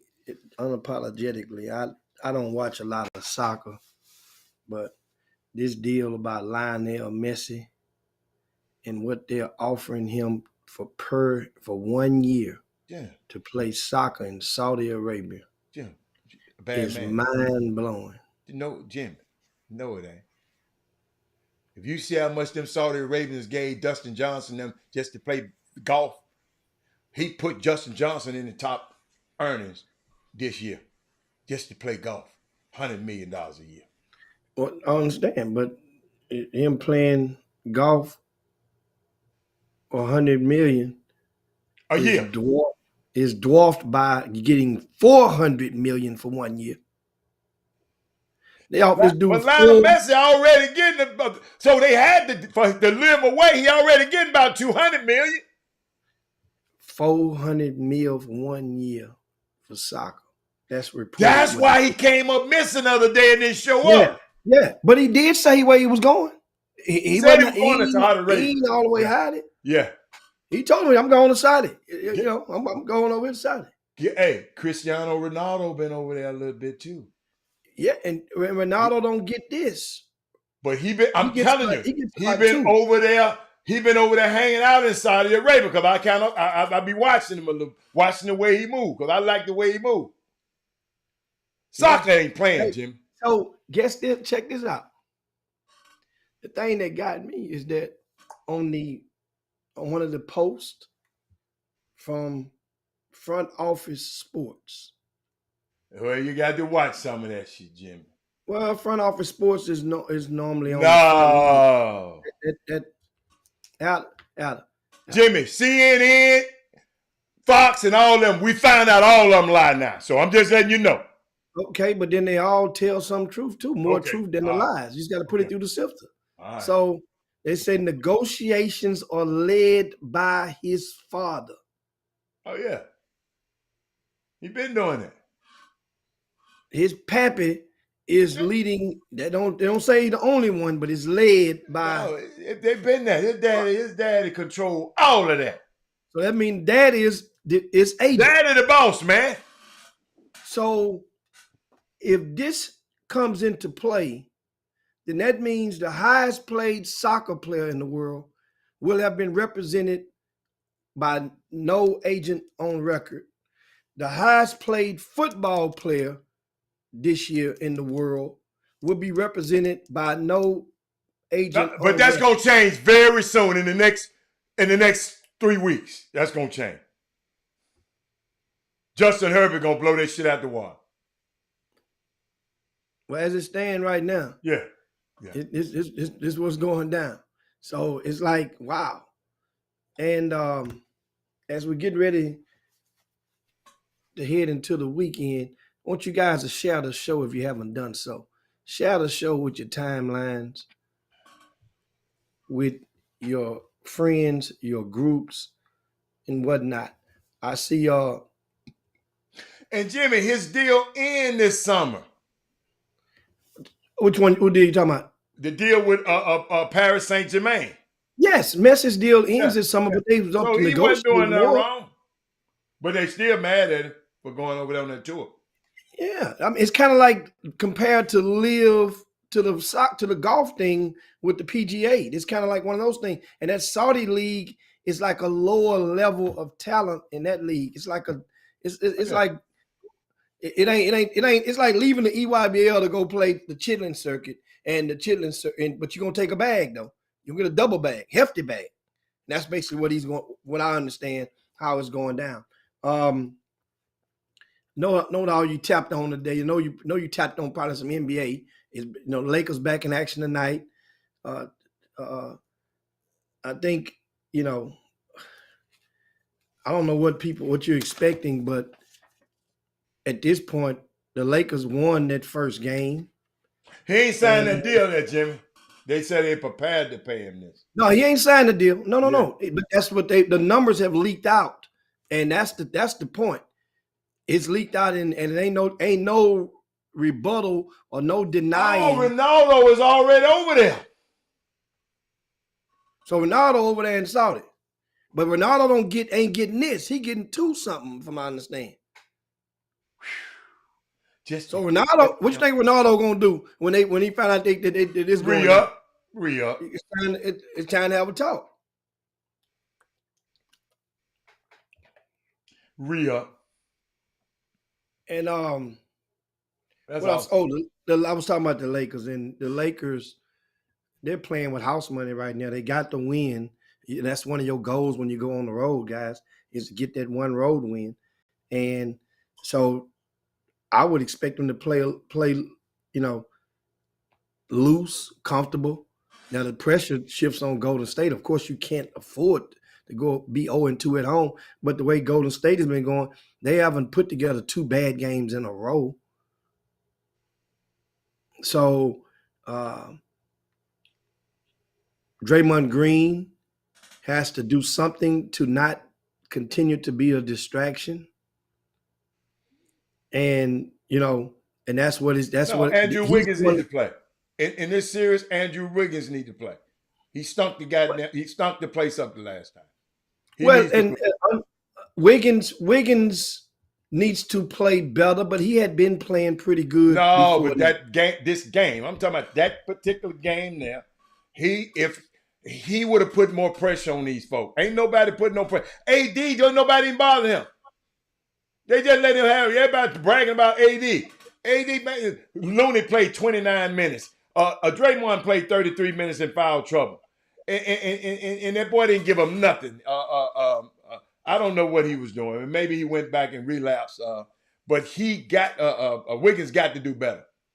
They ain't got nobody on their team can guard Wiggins. The Lakers have. So he got to do better. And all signs, of course, point towards this game. And a lot of people, I think Shaq went basically and went after Anthony AD. Not went after him, but basically challenged him and dared him to duplicate that performance. Man, you're talking about 30 and 20, 33 and 20. He's not going to do that again on this. The odds of him doing it back-to-back night. That's why teams make adjustment. I'm quite sure that Golden State is going to The do king of something. adjustments is Golden State. I told people the other day, you weren't on the show. I said, in every series, one game, I count on Steve Kerr winning one game every series. Just him. And the way he make adjustments, one game. And that's all we need. We don't. If we go win this game here, all we need is one game back in LA, and we back good. We back good. So I'm good. I like it like this. I don't want it. I mean, I want it to be. That was a good game. Anybody could have won that game. That was a 5-point game, but really that was a 1-possession game. So let me tell you something. I like it. I like the series. I like the way it's going. I'm looking at Anthony Davis's last 4 games versus Golden State, Adam. You know what he averages? 22.8. That includes the 30 from the other day. 22.8 and 10.5 rebounds. So that's the average.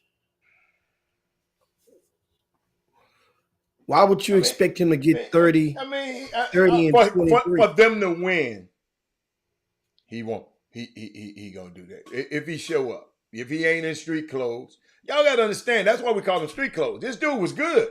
This dude is an all-star. This dude is a max player, and we you can't get him credit for being a max player. Supposed to do that sometimes. His problem is y'all don't know when y'all gonna get it out of him. That man said he feel upset. No, you want to upset to happen. He talking about he feel upset. You want to upset. You ain't feeling nothing. You probably you had some wine already over there, Kelton. You ain't feeling nothing. Yeah, he talking about I feel upset tonight. Yeah, I feel an ass whooping tonight. Hey, they done rested now. I keep telling y'all, man, they went through a 7-game emotional series.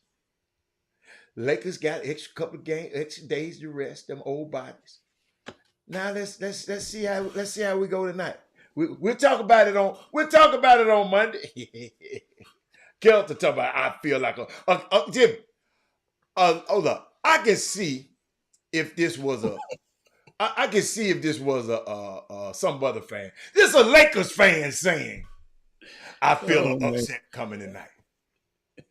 That's like Chris Walker saying, man, I feel the Cowboys gonna win tonight. I feel the Cowboys gonna upset somebody tonight. Come on, man. Come on, man. Let somebody else talk about that. He better go with his head and not his heart. Man, I like Anthony Davis, though. And I'm glad he did something, man. But wasn't nobody guarding him. The other night, he had dunk after dunk. It was just too easy. They're going to make adjustments on that. They're going to make him play tonight and make somebody else beat him. That's all. And I'm looking at LeBron's recent average versus Golden State is 22-11.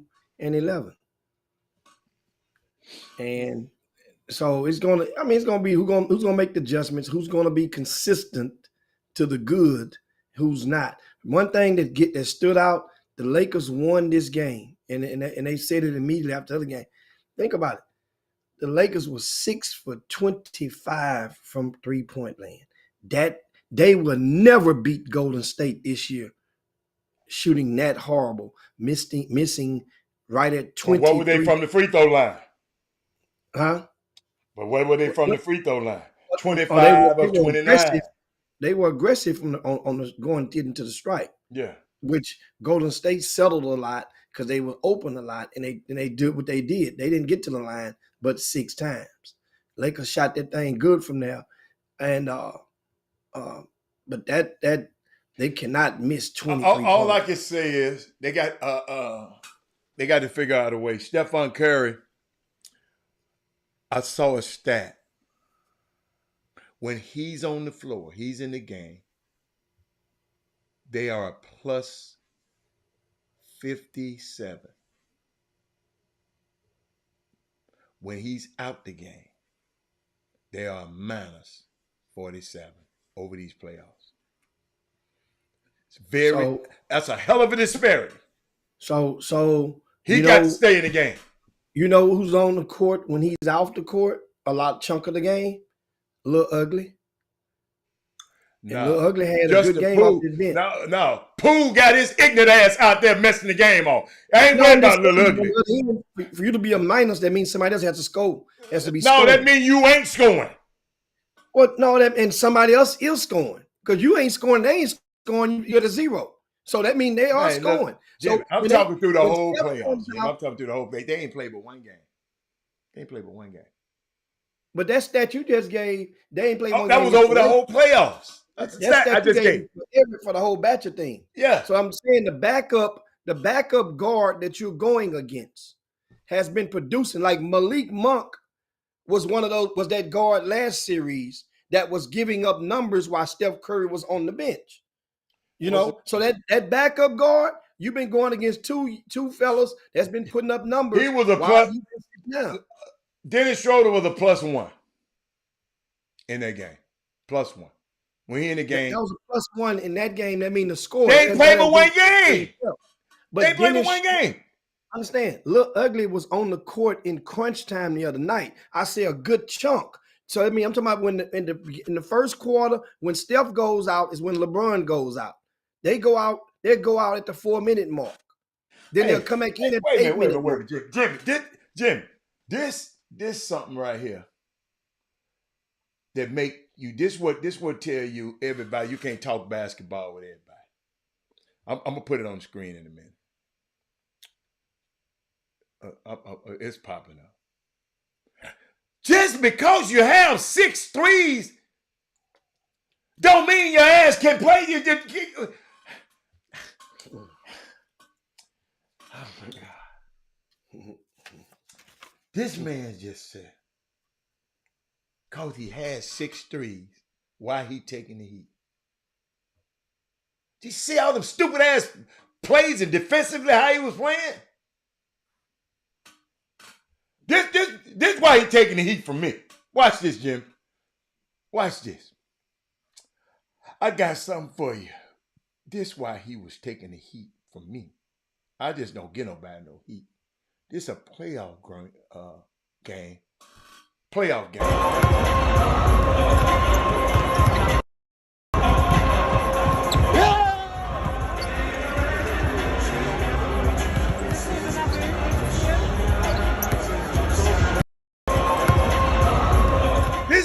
down here minding his damn business in a game 7, working on his game. Instead of this damn fool on the other end working on his game, he coming out there trying to mess around and block his shot. Michael Jordan, come on, man. Come on, man. Yeah, just cause somebody hit 6 threes don't mean they done a damn thing but hit 6 threes. You know what them 6 threes did to him? Made him think he could shoot that last shot, and he got 2 of the best damn players in the 3-point shooters in the history of the game on the floor, and your ass pull up from 30 feet. Because I hit 6 threes. Mr. Jackson said, I hit 6 threes. I can play. Mr. Jackson, stay away from kids with playing basketball. Do me a favor. Don't even go around them. Please. That's the problem with these kids. Well, he hit 6 threes, but Robert, he turned the thing over 100 times. He messed up the flow of the game. He did this, and he did this, and he did this. Come on, man. Hell out of here with that, man. Come on. So Kenneth Gamble has posted his prediction. Ken Gamble, what he say? Lakers 116, Warriors 111. He says LeBron a triple-double. I'm glad I didn't see that. I'm glad it didn't pop up on my screen. Oh, there you. Okay, you know what, y'all? I'm gonna put that up there so y'all can see it, so y'all can bust his ass on money. Yeah, Ken Gamble. Hold on. Let's put it up on the screen. So this, hey, I wonder if you betting all of that. Y'all screenshot that right there. You know what? I wouldn't be surprised. I'm gonna go out here on the limb. I would not be surprised if LeBron James, I'm gonna put this over and under 32 minutes. If LeBron James played 32 minutes, they're going to get their head tore off. Well, you just said they're going to get their head tore off anyway, didn't you? Did you not? No, I'm just telling you, if he played 32 minutes, they get, you know how many minutes he played the other night? He played 40 the other night. 44. Anthony Davis played 40. Or either his back was one of them played. Oh, yeah, it's right here. No, right Jordan only played 40. They got him listed for 40. No. Davis played 44. Davis played 44. And LeBron played 40. Yes. Played 40 minutes. If he played 32 minutes, they get their head tore clean off the frame. Because they put a message out earlier and said that he has foot soreness. LeBron. He's probably. But his feet was sore the other game too, Jimmy. I mean, but so in this situation, you thinking you playing. But he had 4 days to recover. Now he don't have 2 days to recover. Exactly. So why not go on and sit on out there and play part time, play it by hand? See how it if goes, he sit out there, guys like you be talking about he low managing. No. I didn't say sit out. I said 31 minutes over and under. Why you want to let him sit out 30 minutes? To save him? That's not. So you want to save him? Why would he sit out? Listen what I'm saying. Okay. Why would he sit out? Give me a reason. I didn't say sit out. You're not listening. Why would he why would he manage his minutes to 32 minutes? Evidently you're not listening. Okay. What would he normally play in the playoff game? What the minute total? I don't know his minute total. He played 40 the other night. Okay, and the reason that was highlighted. If it takes 40 to win, he better play 40 to win. They won the first round. He didn't play 40 a game.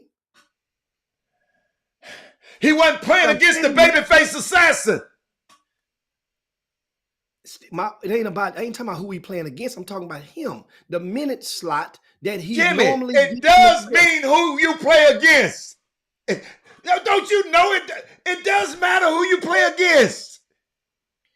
It matters on what the score is. Regardless of who's on the other end, it matters what the score is. If you're up big or down big, then guess what? Well, then we ain't got to that yet. We ain't got to that yet. Remember when they played Memphis in game 5, and LeBron went over to that bench with about 4 or 5 minutes to go. He ain't come back in. They was only down by about 12. It was like shit. I'm checking out tonight. So those 5 minutes, had it been a very close game, that's 5 more minutes on to what he's normally brought home, slotted for that night. I'm saying that if you plays the normal, and if the Lakers are not in contention or no longer competitive, of course you're gonna sit his old ass down. So that's why. So that factors into the over and under on how many minutes you think. So that means. So once again, that means you give it a try. So it's contingent on if they're getting their ass whooped or not. Yes, that goes into it. That goes in. That rolls in with the rapper. So if he's not, you cash out on Bron and give him and go on, let him go on and rest and watch the game and just watch other players. Try to get somebody in groove during those so-called garbage minutes so they can have the momentum going into game 3. But this thing right here, is no matter how you slice this, I'm seeing 7 games based on, health goes into the play right now, because that thing, I mean, it's not discriminating against no one in these playoffs. Every team is getting hit by it. And I'm glad you said that, because then we got these fools like Marcus Smart diving into a PJ Henry's leg, a PJ Tucker's leg last night. Man, I'm so sick of Marcus Smart. I'm just so sick of the way he played. I mean, dude, you didn't have to dive into that man's leg like that, man. You didn't have. Just luckily he didn't get hurt. That's how LeBron got hurt. That's how somebody else. I think KD got hurt. All the diving your big wild ass on the floor all the time. Stay upright. You ain't in college no more. The NBA is rewarding Marcus Smart because he just received his 2nd consecutive Mr. Hustle award from the NBA. But quit trying to hurt somebody. I ain't talking about what the NBA, I don't give a fat rat's ass about the NBA. I'm talking about his wild ass play. I can't stand the way he played. Unless he was on my side. Unless he's on your side. Yeah, he's on my side. I've been sprung on him. I know me. I fight him every game. Is a more productive version of what Patrick Beverly is trying to be, has tried to become in the NBA. He's a more productive version of that. And I don't like him, man. I don't like that kid at basketball game. What happened to Philly last night? Huh? What happened to Philly? They just got beat. One game. It don't care. They don't care. They want to get one game. And that's all they need to do. Now they're going back to Philly Dilly, and I might be headed up there with them. They didn't just get beat. What happened to them is what you just predicted that Golden State is going to do tonight. But guess what? It counts as one game, though. And you see, hey, what you tell me about that dude that scored 45 the other night? And you telling me, I said, took off. But hold up. You didn't have nothing to say when he hit the 45. Now you're talking. Your ass was quiet than a church house mouse. You was quiet. You know what I said? You was quieter than a church house mouse. Here you go. No. Here you go. Hold up. Where my hat at? You said. I had one comment. You know what I said? I said consistency is the key. And then that was all I had to say. Ain't no way in the world that man gonna come back and hit 45 points again. We didn't need him to hit 45. What the hell happened? Don't worry about it. We didn't need him to hit 45. I just needed him not to hit 12. He had 12. He went from 45 to 12. Jason Tatum. Whoa. Jason Tatum, right, was the 4th place getter he had 7 last night. Jason Tatum only played. Well, I don't want to hear it. He had 7 last night. He didn't even play 20 minutes, Alan. Stop. You don't even compare. He's a 4th leading vote getter, Jimmy Hicks. He didn't. They was winning by 50. He gave him the night. Same thing I said. If you're up like that, they basically gave him a night off. Y'all kill me with these narratives that y'all paint. You're worried about James hitting 12. Exactly. But you ain't said nothing about old ass man. James, an old ass man. He got 45 and a win. And now you want to worry about the 12. And turned right. He turned right into heavy trash. It's all right. Heavy trash. It wasn't like he wasn't trying. He was 2-14. Hey, really? I didn't expect him. Not one word came out of my mouth about what he was going. I knew he wasn't going to come in and play with nothing. I already knew it. That ain't him. I told you he ain't him. He ain't no. He's right. He's a Robin. He ain't no Batman. I ain't never said. Y'all the one. Well, Robert, we expected so much out of him. Because we're from Houston. We love Houston. We disappointed us. Hey, man. Eventually, they're going to show you who they are. James Harden. Listen, man. Listen. James Harden. But like this, I'll flip it around. Joel Embiid deserves to get to the NBA Finals. At least. He had 15 last night. He averaged 30-some damn points a game. No, but he only played 20. He only played 20. I don't care if it's. I ain't gonna go there. How many shots did he take? First of all, that's vindictive because that ball's in James Harden's hand. How many shots did James Harden give him to take? That's all right. He shot 9 shots.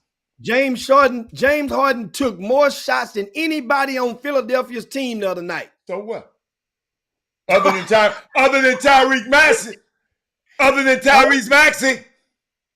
Did nobody take more shots than James Harden? Okay, you better put it like that then. Nobody take more shots than James Harden. Because Tyrese Maxey took the same amount. Did nobody play more minutes than James Harden? Tyrese Maxey played the same amount. Not the same amount of minutes. No, he didn't either. 2 minutes of difference? Right. I ain't never seen. But you know what, though? Y'all, you know what I love about this, y'all? The man didn't say nothing the other day. He was like, but he was like he was mad, like that mother, and he got a W. He didn't say not one thing, and now he want to talk. But keep talking. Consistency. Keep talking. Now, one thing that's good about it, I think I see one. That man said Tyrese Maxey balled out. Tyrese Maxey had 13. Paul Miranda. What the hell are you talking about? Balled out. What the hell? Balling out is 13 points. He was a minus 25. Paul Miranda. I see Jimmy. Here's another one. You can't talk basketball around everybody. Jimmy, you becoming one of them. Can't talk basketball around y'all. Look, Tyrese Maxey balled out, y'all. He was a minus 25. Wow. Yeah, it was back to reality. Shit, I did not tell y'all not one time that James Harden was finna come and ball again the second night. I already knew it wasn't gonna happen. I already knew it. I was just hoping they get out of there unhurt. Get out of there, nobody hurt. That's all. Tell my Maxie was playing well. Paul Miranda, come on, man.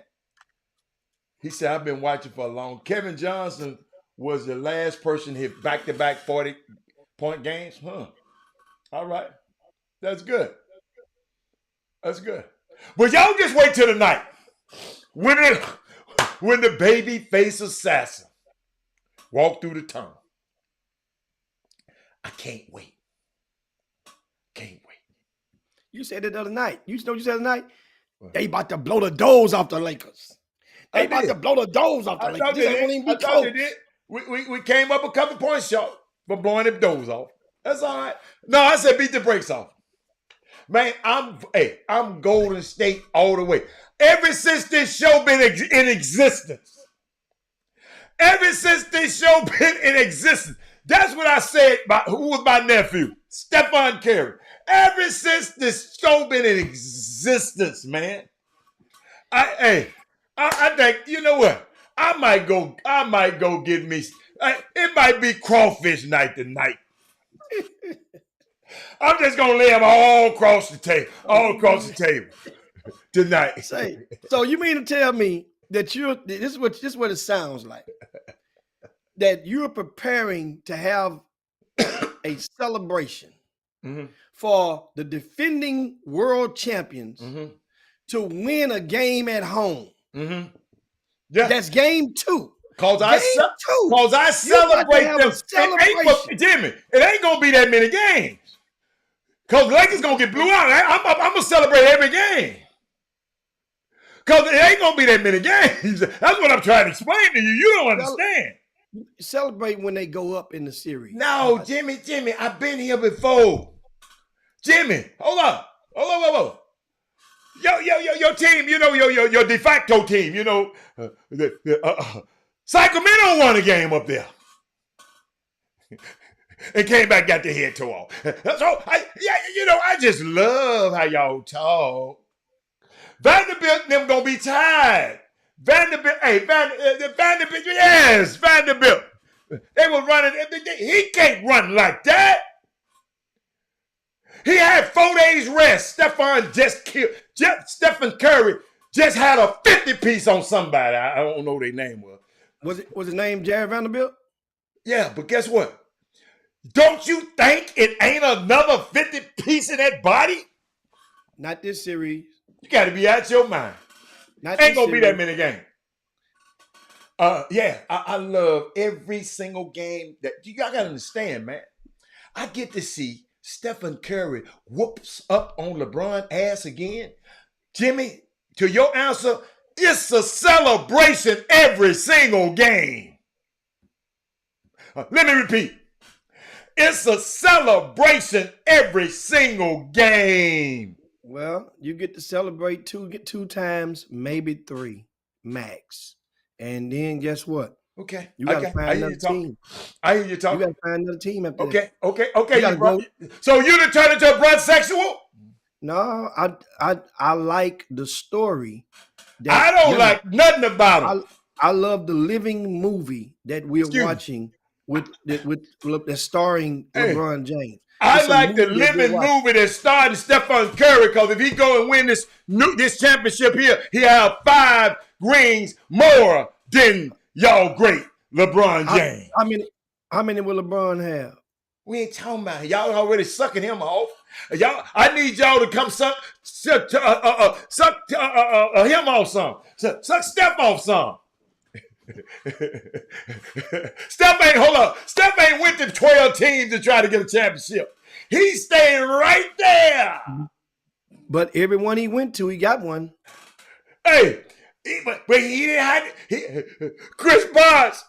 Hold up. Chris Bosh. D-Wade. Save me. Kyrie, save me. Everybody, save me. I love it. Save me. Wardell Stephen Curry Jr. Man. Yeah. Well, I can tell you one thing. Wardell. Them dudes better not lose this game tonight. Hey. Golden State better not lose this game tonight. Better not. They better not lose this game tonight. Them dudes playing with house money. Jared Vanderbilt starting to hit 3-pointers now. Let him fall in love with that. Let him fall in that. Jimmy, what you don't understand, the master of adjustments. Okay. Stephen Kerr. Y'all just want it. Y'all want him to lose because I love him. Y'all can say what y'all want. Warriors come out to play. Warriors come out to play. LeBron James. He gonna be over there mad as hell tonight. That ball ass head. He gonna be Jimmy. He gonna be over there mad as hell. We'll get him tomorrow. Then he gonna get that purse. You know how he get his purse and switch out the press conference. I'm gonna have that y'all for y'all next week. He get his purse and put it on his arm and switch out the. I love this, Jimmy. You shouldn't have said nothing. You can't do me like that. You could have said, I got to talk about it. I got to talk about it. Hold on. You know what? I see. Boy, wait a minute, man. Oh my God. Now they got my they got my wife. They got my wife. Oh, Sandy up there. They got my wife to go to state. Look at your phone. Look at your phone. What's he say? Look at my wife. Ain't that happening on my phone? God. They got my wife. They got my wife, man. They got my wife. I love Sandy.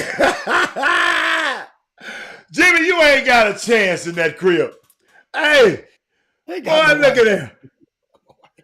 Look at that. My wife, man. No, not Kobe, man. Kobe. They got my man's best friend, man.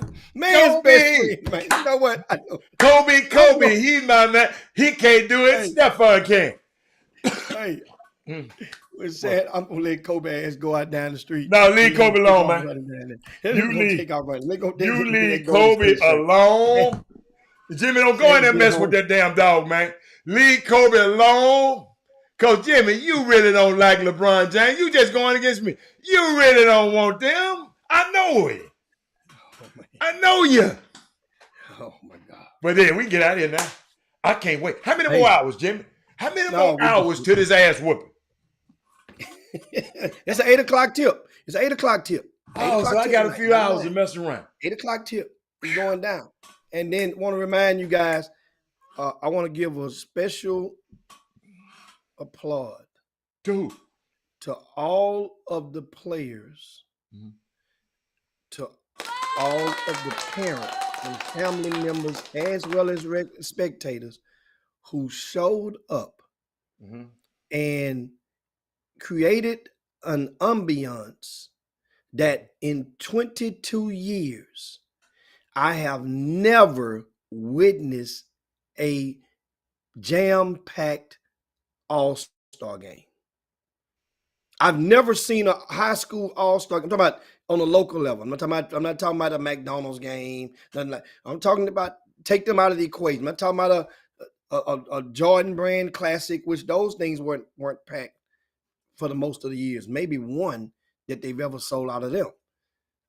It was a standing room only type atmosphere at University of St. Thomas.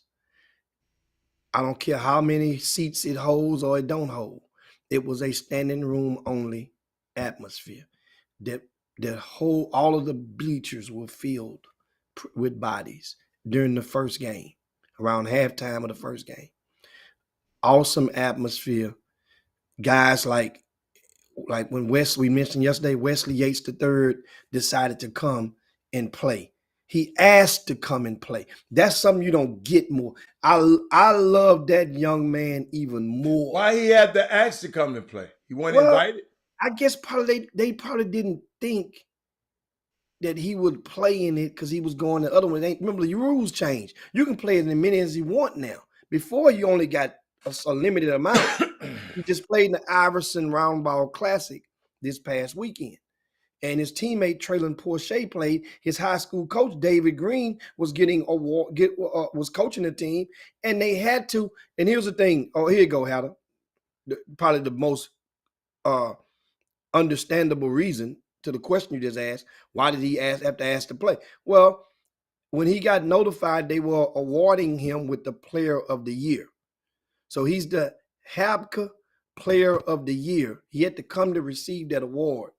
He said, well, since I'm coming, I'll put some shoes on and some shorts. Let me come down there and ball. I got you. And they said, and they reached out, and I reached out to HABCA, who the allies of mine. Hey, y'all make this happen. And sure enough, they made it happen. And it was a fun thing watching all those guys get one good last hoorah. So my point is, moving forward now, class of 2024 is on watch because most of the Division I prospects that got invited played. JoJo Tugler, he had some issues with his knee, didn't want to try. He did not play last night. Was he there? Did not show up, and I Okay. had a problem with that. Mm-hmm. That's why I'm glad you had. I had a problem with that. Well, you still show up. He might have something to do, but keep going. You still show up. You show up, and you become assistant coach. You show up and you help, because let me tell you, there are University of Houston fans that still have not seen you play yet. And they want to meet you for the first time. And it might be one of those fans might be a business owner, Hatter, that might got some name, image, likeness for you. If they see you and you shake their hand and smile the right way. That's what this is about now. You want to be, you always want to be present when there's when the cameras are rolling. So, but anyway, man, all those guys, Jace Posey, think about this, Al. The regional track meet was last weekend. Jace Posey, in case he signed with TCU, he won the gold medal in the high jump last year. Not just did he won the gold medal, but he attained the highest high jump in the history of Texas track and field. Nobody, I don't care what nicknames you gave guys back in the days, Spider-Man, Frog Man, Rabbit Man, nobody has ever jumped higher than Jace Posey. And know what he did? Jace Posey went. He won the gold medal. He won the regional Hatter. They tell me he didn't even warm up. One of the coaches who was manning that post this past weekend at the Region 3 tournament was in Humble ISD. They say he was bundled up. It was about 57 degrees, 60 degrees that morning. That was Saturday morning. He got up out of his stuff, leaped over the thing, did 6 leaps over the total of the day. And they had when you win, they give you a chance to go for the record. He said, "No, I'm good. I'll worry about the record next week. I already got the record." And he bundled back up, went on and zipped up, went home. But he played basketball last night. He played basketball last night, Hatter.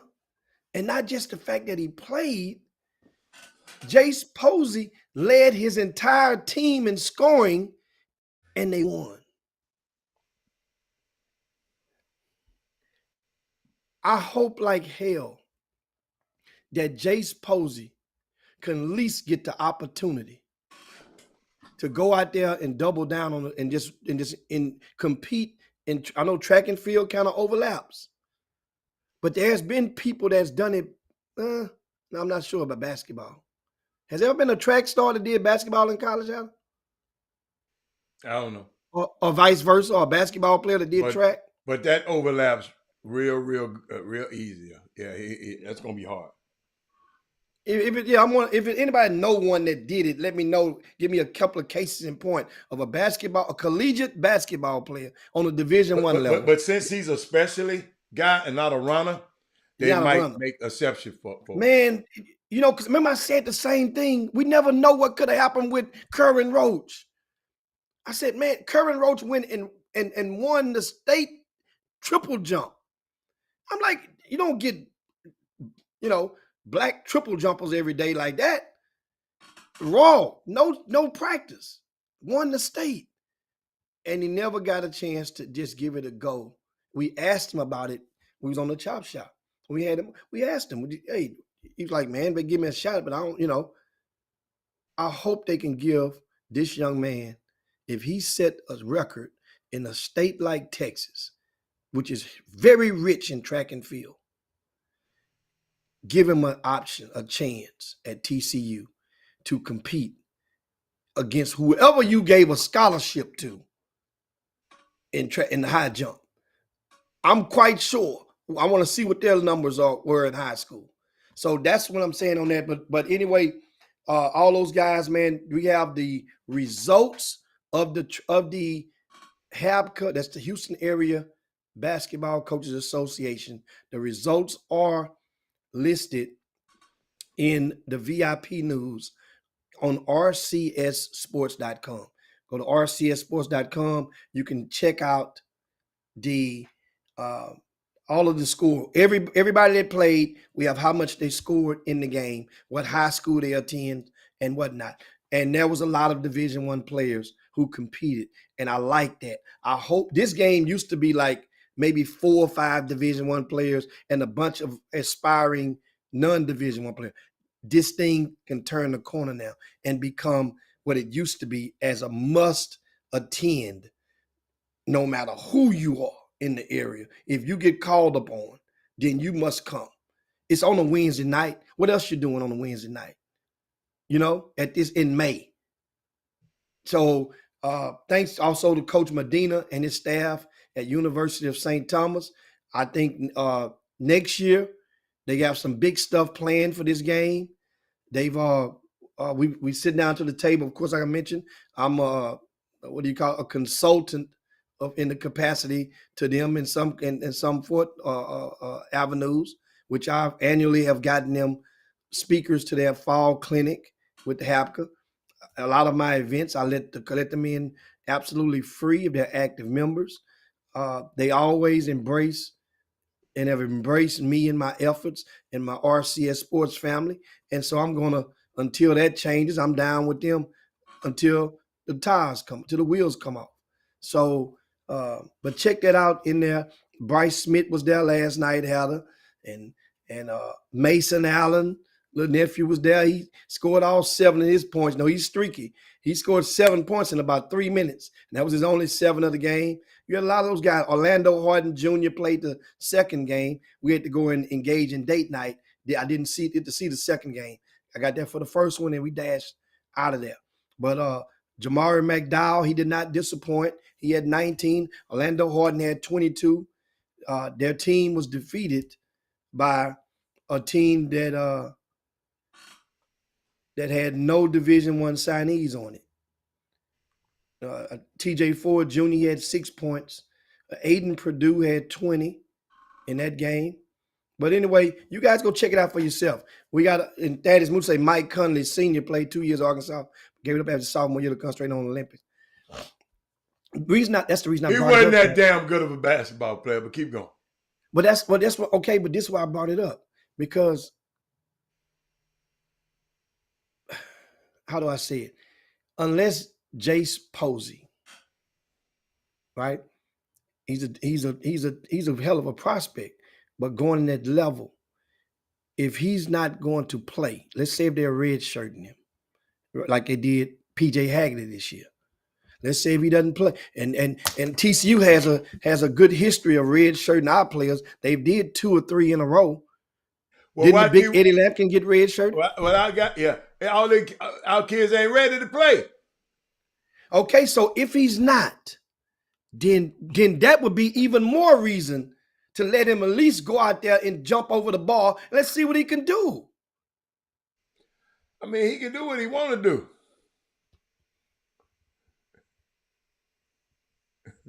Solo say your son did in high school. Now we ain't talking about high school, Solo. We talking about at the other level, and you know, track and basketball. Mike Conley Sr. did it. But anyway, that's it, guys. Let's go on slide on down here, man. And yabba dabba do this thing, and we'll see you guys on Monday. It's gonna be a lot to talk about, a lot going on. Cinco de Mayo weekend. That's tomorrow. Ain't it? Star Wars folk that made this into a holiday for them. So you see people walking around this afternoon with Darth Vader shirts and Han Solo mask, whatnot. And it's 504 day. With his 504 day to win. That's the Louisiana folk. They didn't come down here to Houston and try to make themselves a holiday. We got DJ Michael Watts Day. They say, well, hell, they're gonna come out here and get 504 day. That's 0504 May the 4th. So the New Orleans posse have come and invaded our city and created a doggone holiday. So that's what they got. I like that. So anyway, we're gonna get up out of here, man. We're gonna get the party, and we see you guys. Doug Dozen coming up soon, y'all. Doug Dozen. Next weekend is Doug Dozen, and it's gonna be popping on that. We'll talk more about that next week. But also, don't forget the grassroots transfer portal. We have that up in the VIP news on RCS Sports as well. If you haven't done so, we're going to ask you to share the show on your way out the door. It's going to be let somebody else become abreast of the Chop Shop. But we got to get up out of here. See you on tomorrow. I got a couple of quick meetings. See you on Monday. Then I got to hop on this schedule. Monday. Yeah, not March. Monday. Monday. See you guys. Peace. We up out of here. Boxing Saturday night.